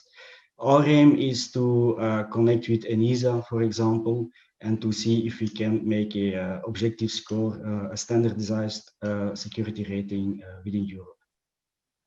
Okay. 20 seconds, last quick question from anybody? Well, I guess that means all questions have been answered. Thank you very much. I would ask you to stop sharing your screen then. Thank you. And we go on with Emproof, please.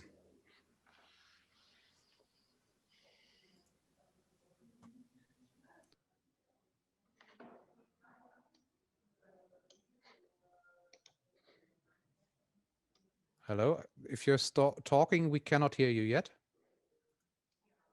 Okay, does it work now? Yes. All right. Hi, I'm Philip, co-founder with Emproof.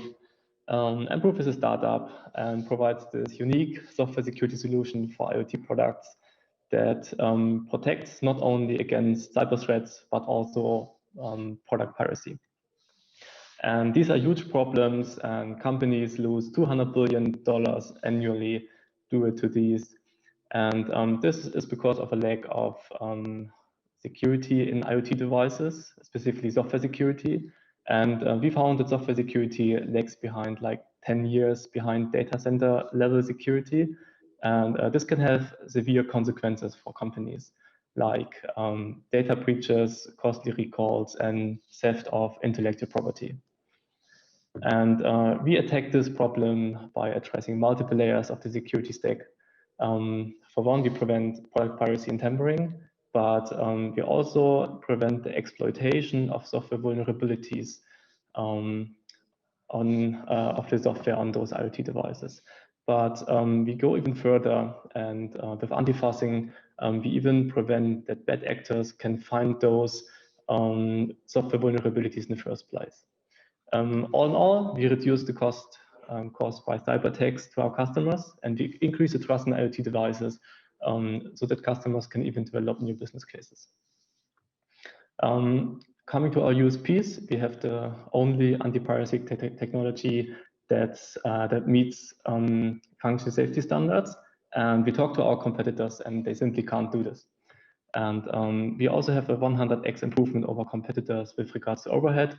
If you install an antivirus program on your computer, it runs slightly slower, and that's called overhead. All security solutions have this in common, and our competitors are at 1000%. And due to our extensive research, we landed at 10 to 20% overhead while maintaining a strong security properties. Also, we require no hardware changes to the product, and we are not only a niche solution that addresses one problem, but we address multiple layers of the security stack.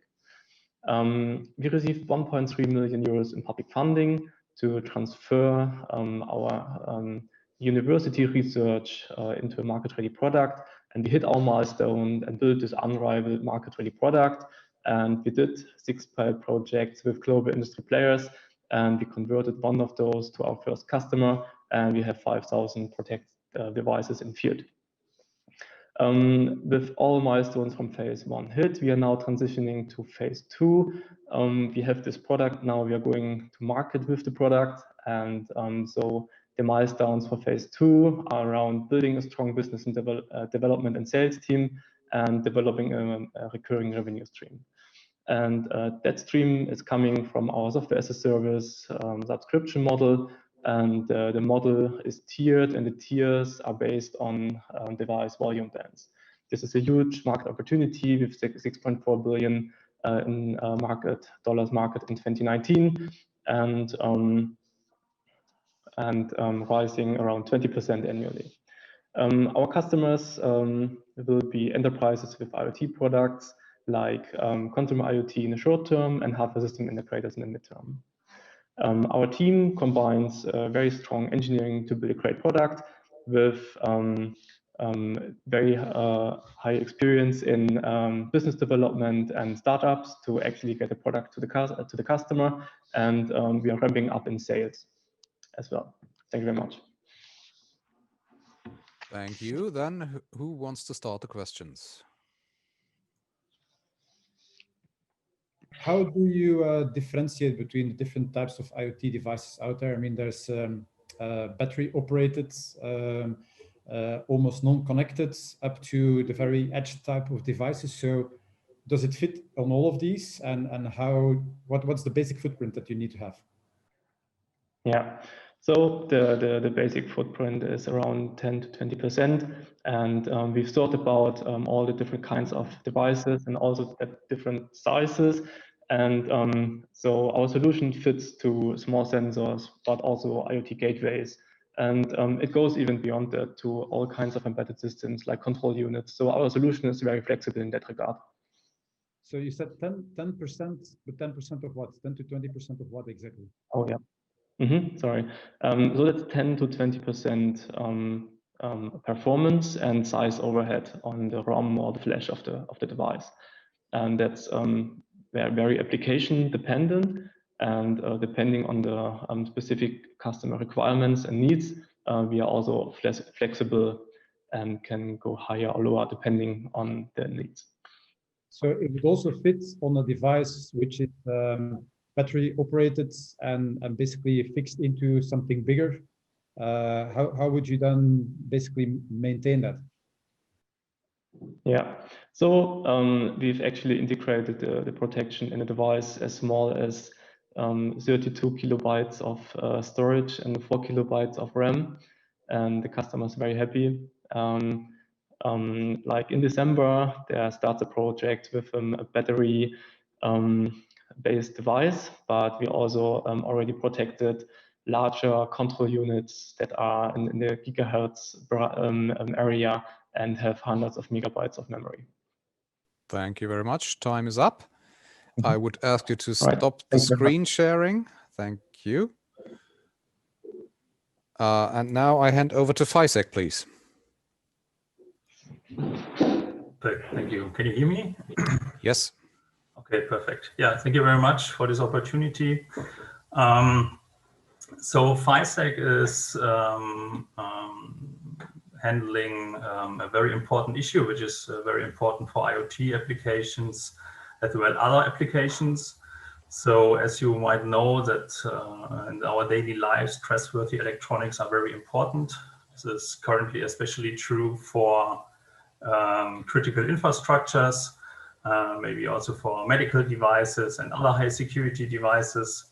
And it is a big issue. So the question is, how can we actually trust electronic products? So this means we need to challenge several aspects from manufacturing over delivery, storage, and operations. And as soon as someone gets actually access to the device, we get an issue. So this product integrity, what is actually required here, can only be achieved today with smart cards, for example. And as soon as someone touches the hardware, you can detect it. But in the future, this is a demand by regulations, for example, in Germany for the telecommunication law and also in the EU. So how can we actually prove that the device is integer? So to do so, we selected as a first market the critical infrastructures and provide a module which uses a radar-based tamper detection technology, which is software applicable and provides a service by our security platform to assess the integrity of such a device. And this means the device can be a complex three-dimensional system with a heterogeneous environment and also with heterogeneous components. Our business model looks like this. We have a freemium model for the manufacturers. So we provide an open source library and a hardware reference design to the manufacturers, and we provide software as a service solution to enterprises and other service providers. And examples here are, for example, product integrity verification services to cover insurance or to lower the insurance or state assessments, as well as tamper proofs for the high security. We are already very good in the market. We have several blue chip customers. Next year, we will integrate the technology in more than 25,000 devices, which are already bought, and more customers are actually in line, and we are in a very good way.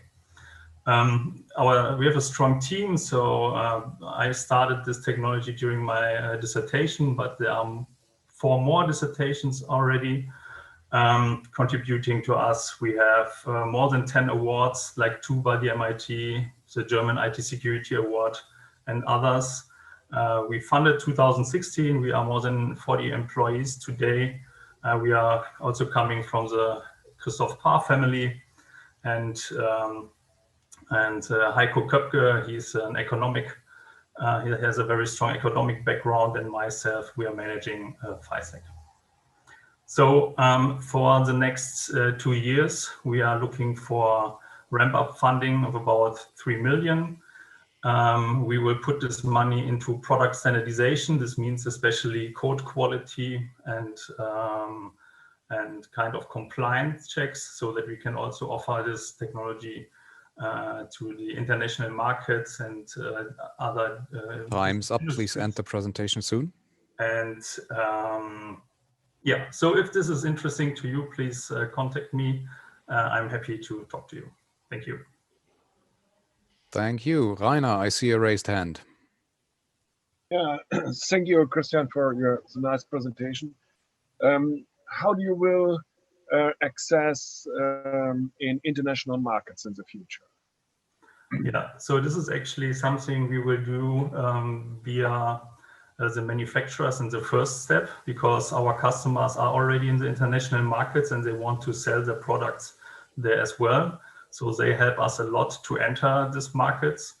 But in the future, we will also partner with other platforms like SIEM security platforms or asset management platforms. And I think it is a good idea to enter the international market in this kind of corporations. Yeah. More questions? Willi. Do you have patents or is it not feasible within your industry? So we have several patents. We have more than 6 or 7 patents here already. We have more patents in prepared, and we'll patent them if this is necessary. But our technology is still based on a pretty large know-how basis of wireless sensing, physical disorder-based security, and cybersecurity, which will not be disclosed. Yeah, so it's a good combination, I would say, between the patents and know-how. Yeah. Professor Pohlmann, I saw you have a question. Muted. What are your competition? Yeah, so our so there are, I would say, there are several interesting competitors. So, for example, large companies coming from the military sectors who are very well aware of this technology and of tamper-proofing aspects. We have interesting companies we are following, which are in the sector of product security. So they are usually not coming from the electronic industries, but they are very familiar with counterfeit drugs, for example. And they follow pretty much the same vision we do, that we say we don't need only to secure the hierarchy of, platform, communication, gateway, IoT device, but you actually need to secure the entire life cycle of the IoT device or of the product. And this is, so these are the companies which are our competitors, or I would say in the future will be maybe our competitors. Yeah. Thank you very much. The time for questions is up. So I would ask you to stop sharing the screen. Thank you. And now, Parkour, you have the honor to hold the last pitch of the day.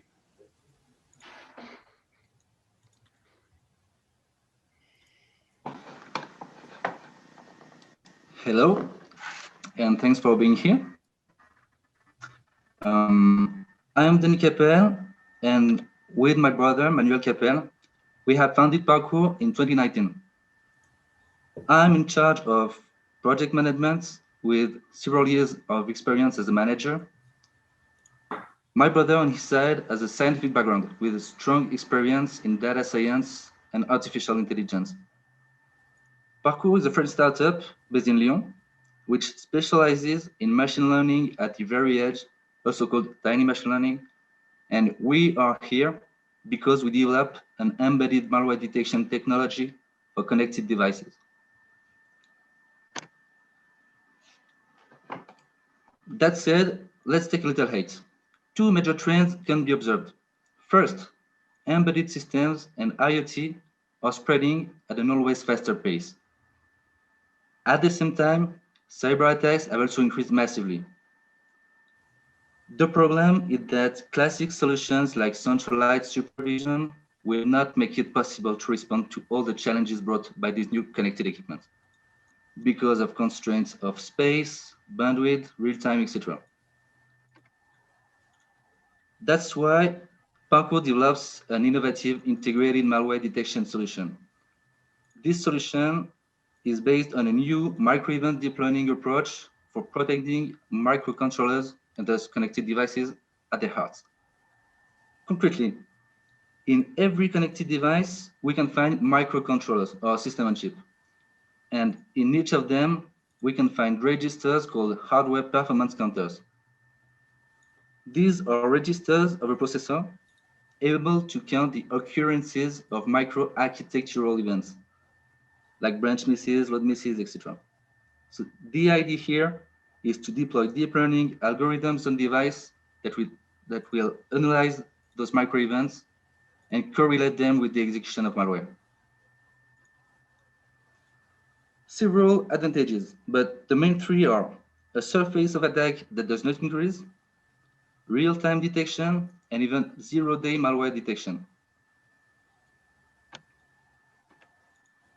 Our solution is able to run on different types of microcontrollers and OS. And in addition, we are developing a pipeline for deployment and maintenance, which makes our solution highly scalable.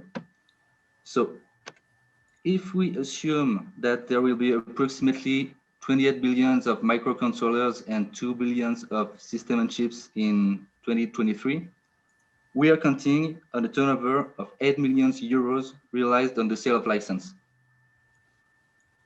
This projection is based on a realistic market share assumption and a price deemed acceptable by the various pre-commercial contacts that we had until now.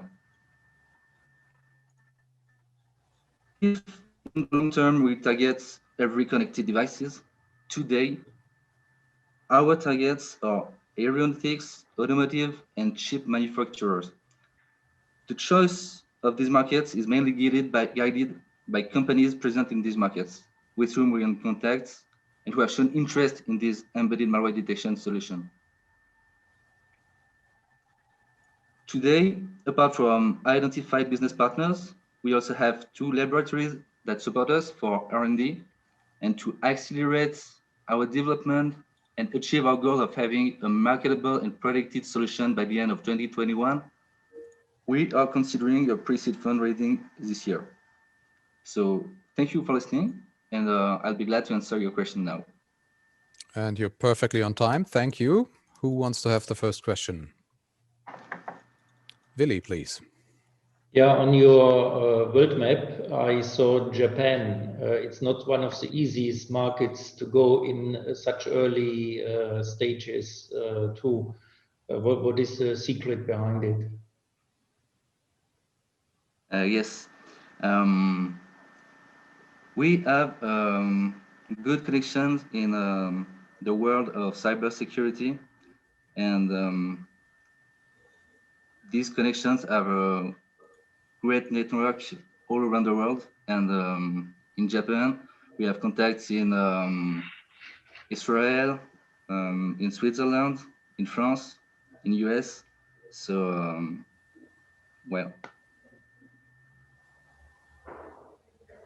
All right. More questions. Ulrich, please. Hi, thanks, Denis.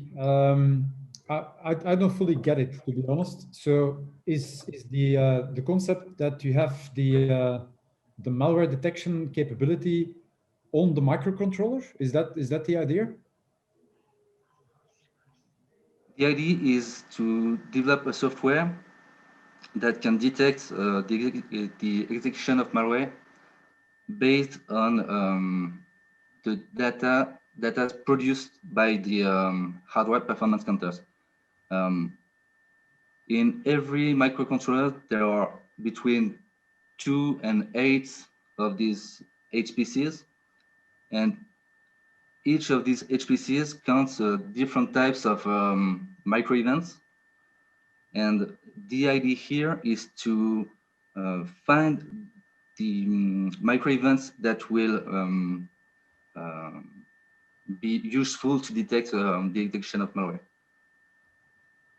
So we develop our technology for the most common microcontrollers like ARMs, but the idea is to develop this technology for every microcontrollers or system on chips.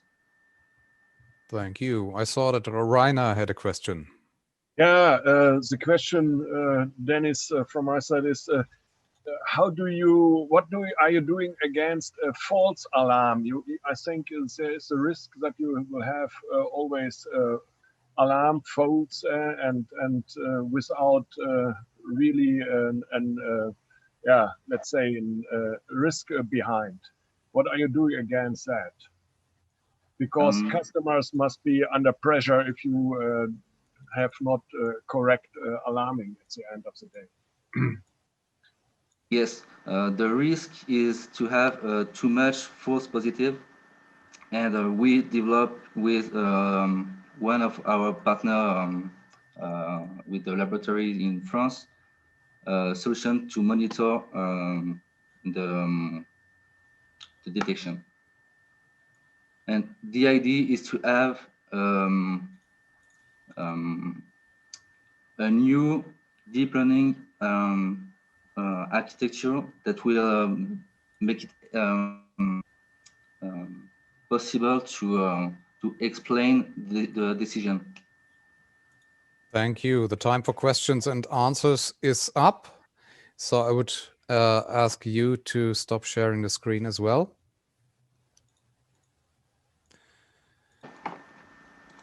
So that were the pitches. Thank you very much, everybody, for the presentations. Thank you to everybody for the great Q&A rounds.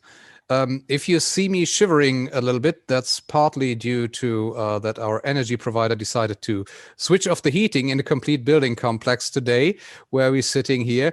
But even more due to me being excited already to learn the decision of the jury, which we will hear at 3 o'clock. The jury will retreat now. We're going to go into a break until 3 p.m.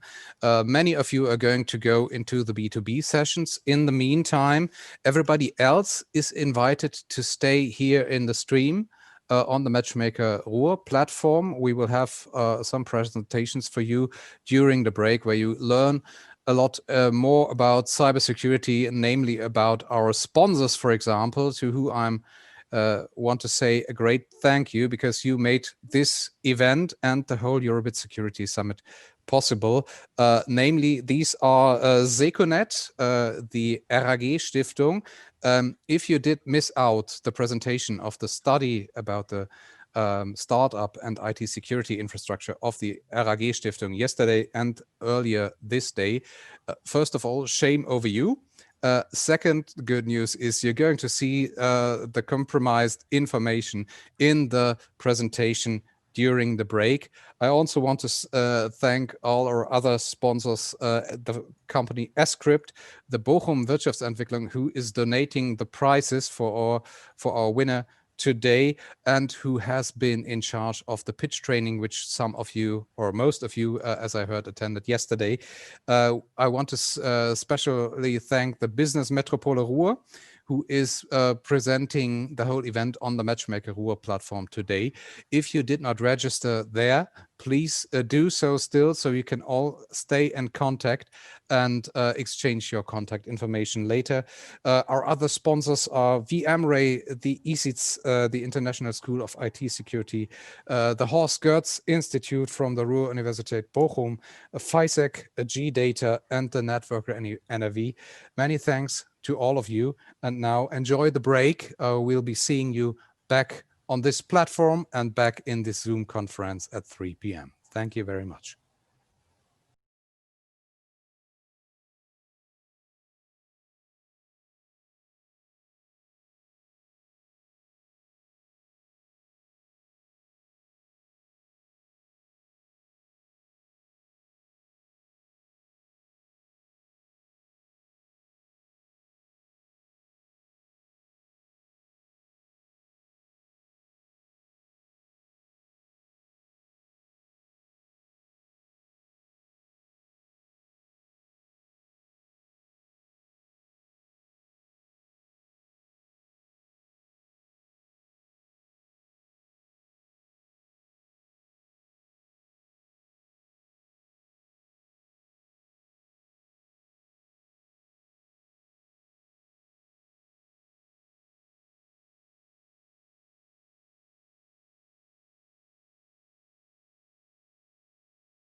I hope you had a great break. I hope you had great business talks, and I won't keep you waiting any longer. Just asking Willi, who will win this great prize? Yeah, okay. Thank you, Florian. I hope everybody in the office or at home has enjoyed the startup pitch as much as we did. And get ready now for the final announcement.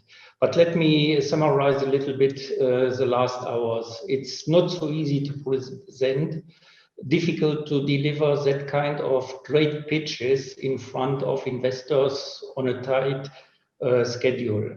By the way, we had an international audience of specialized investors in the Zoom meeting for the pitches. This is incredible and shows the importance of cybersecurity and the willingness of venture capitalists and companies to invest in cybersecurity.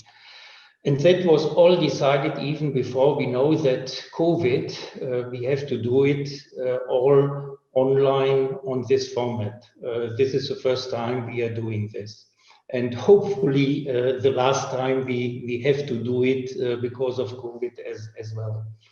All the members of the high-class jury were particularly impressed by all the pitches we saw today, and we want to give a big thank you to EXO and Eurobits and all partners who have making this happen. During the last hours, the jury evaluated the great pitches against the following criteria: management, experience, team, product, technology.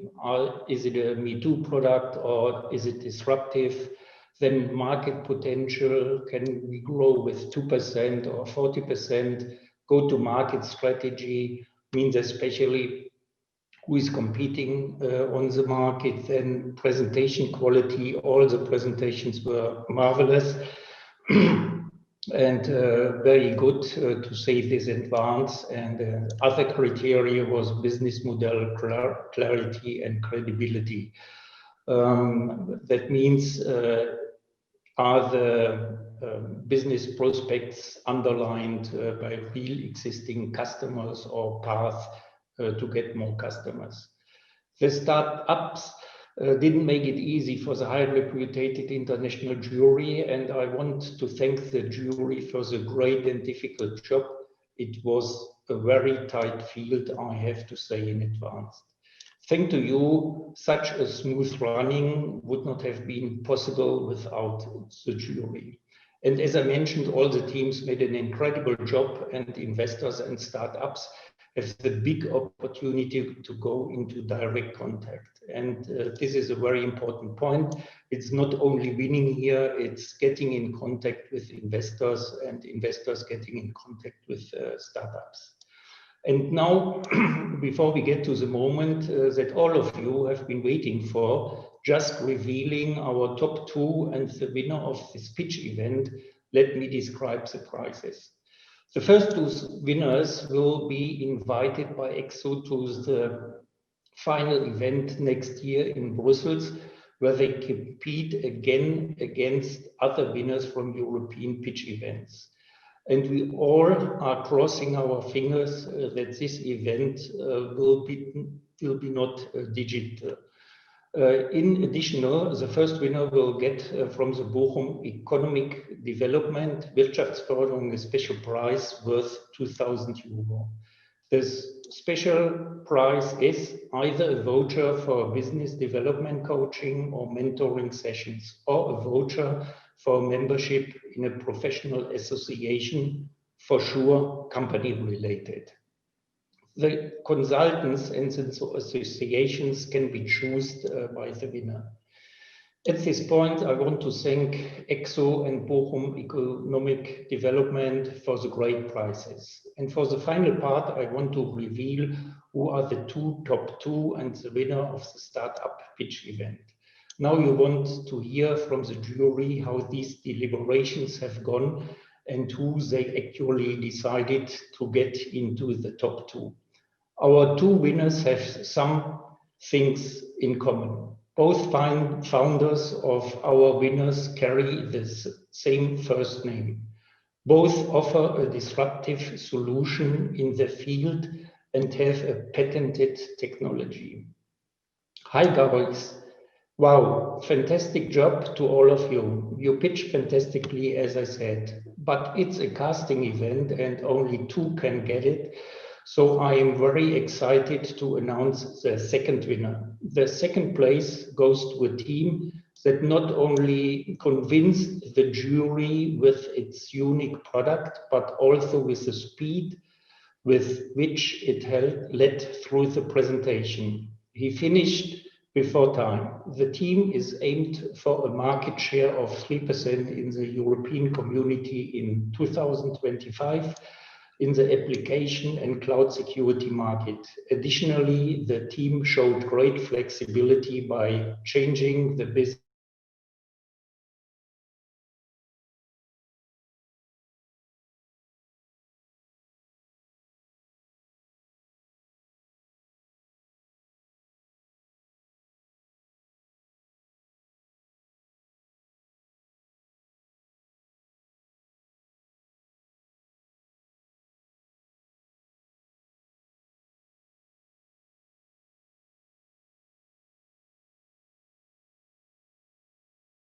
As you said, we changed a lot of stuff, especially this year. We took our time to change the business model a bit. I think it was worthwhile. We took a lot of complexity out of our business model and out of the product. We achieved a lot of stuff. I'm really proud of the whole team. And especially this nomination in the second place shows that hard work pays off. So thanks a lot for the jury. Yeah, thank you very much. And we appreciate it that you are the second winner. But I have to make one comment. Christian is manipulating the statistics in the study about German cybersecurity startup hubs. Because, do you know it? Why you are manipulating it, Christian? No, help me. Yeah, he was transferring his headquarters from Aachen in NRW to Berlin. That's true.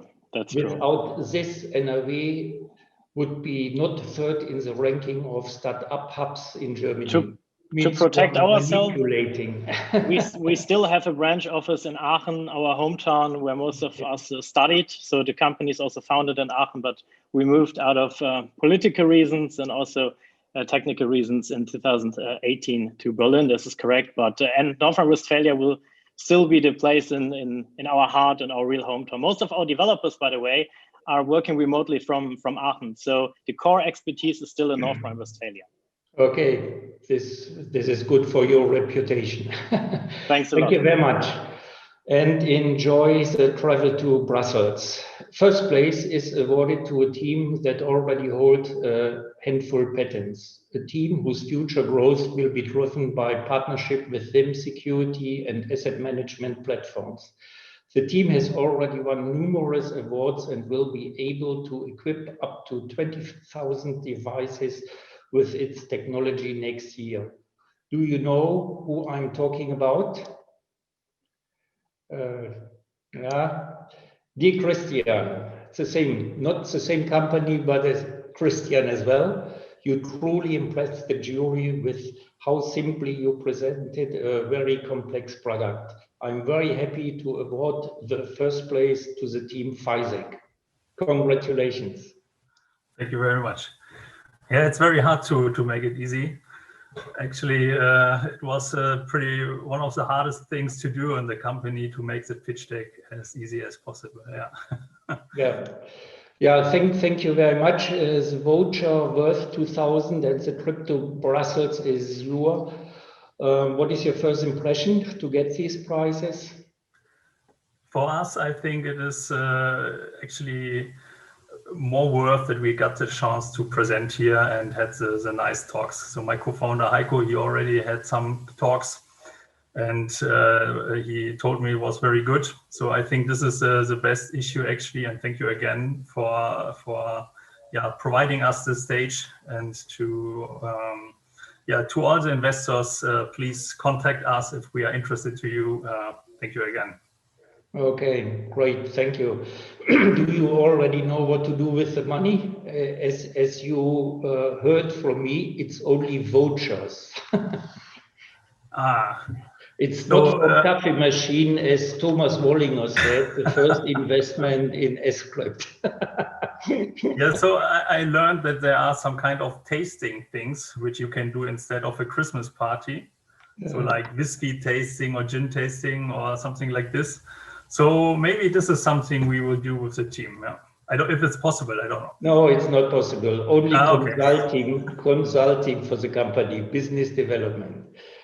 Isn't it? Okay. You will find something, and we are happy that the company will benefit from this coaching as well.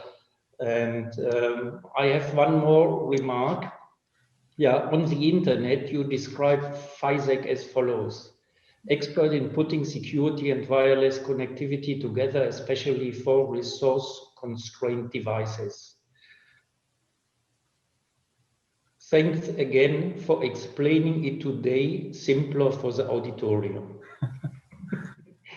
It's not so easy to grab what you are doing if you are not an expert. Yeah, we need to work on this. So maybe the business development voucher it's a better thing than the tasting voucher. Yeah, and I have one last question to you as well. What has Mark Zuckerberg, co-founder and CEO of Facebook, and GB Straube, co-founder and CTO of Tesla Motors Energy, and you, Christian, in common?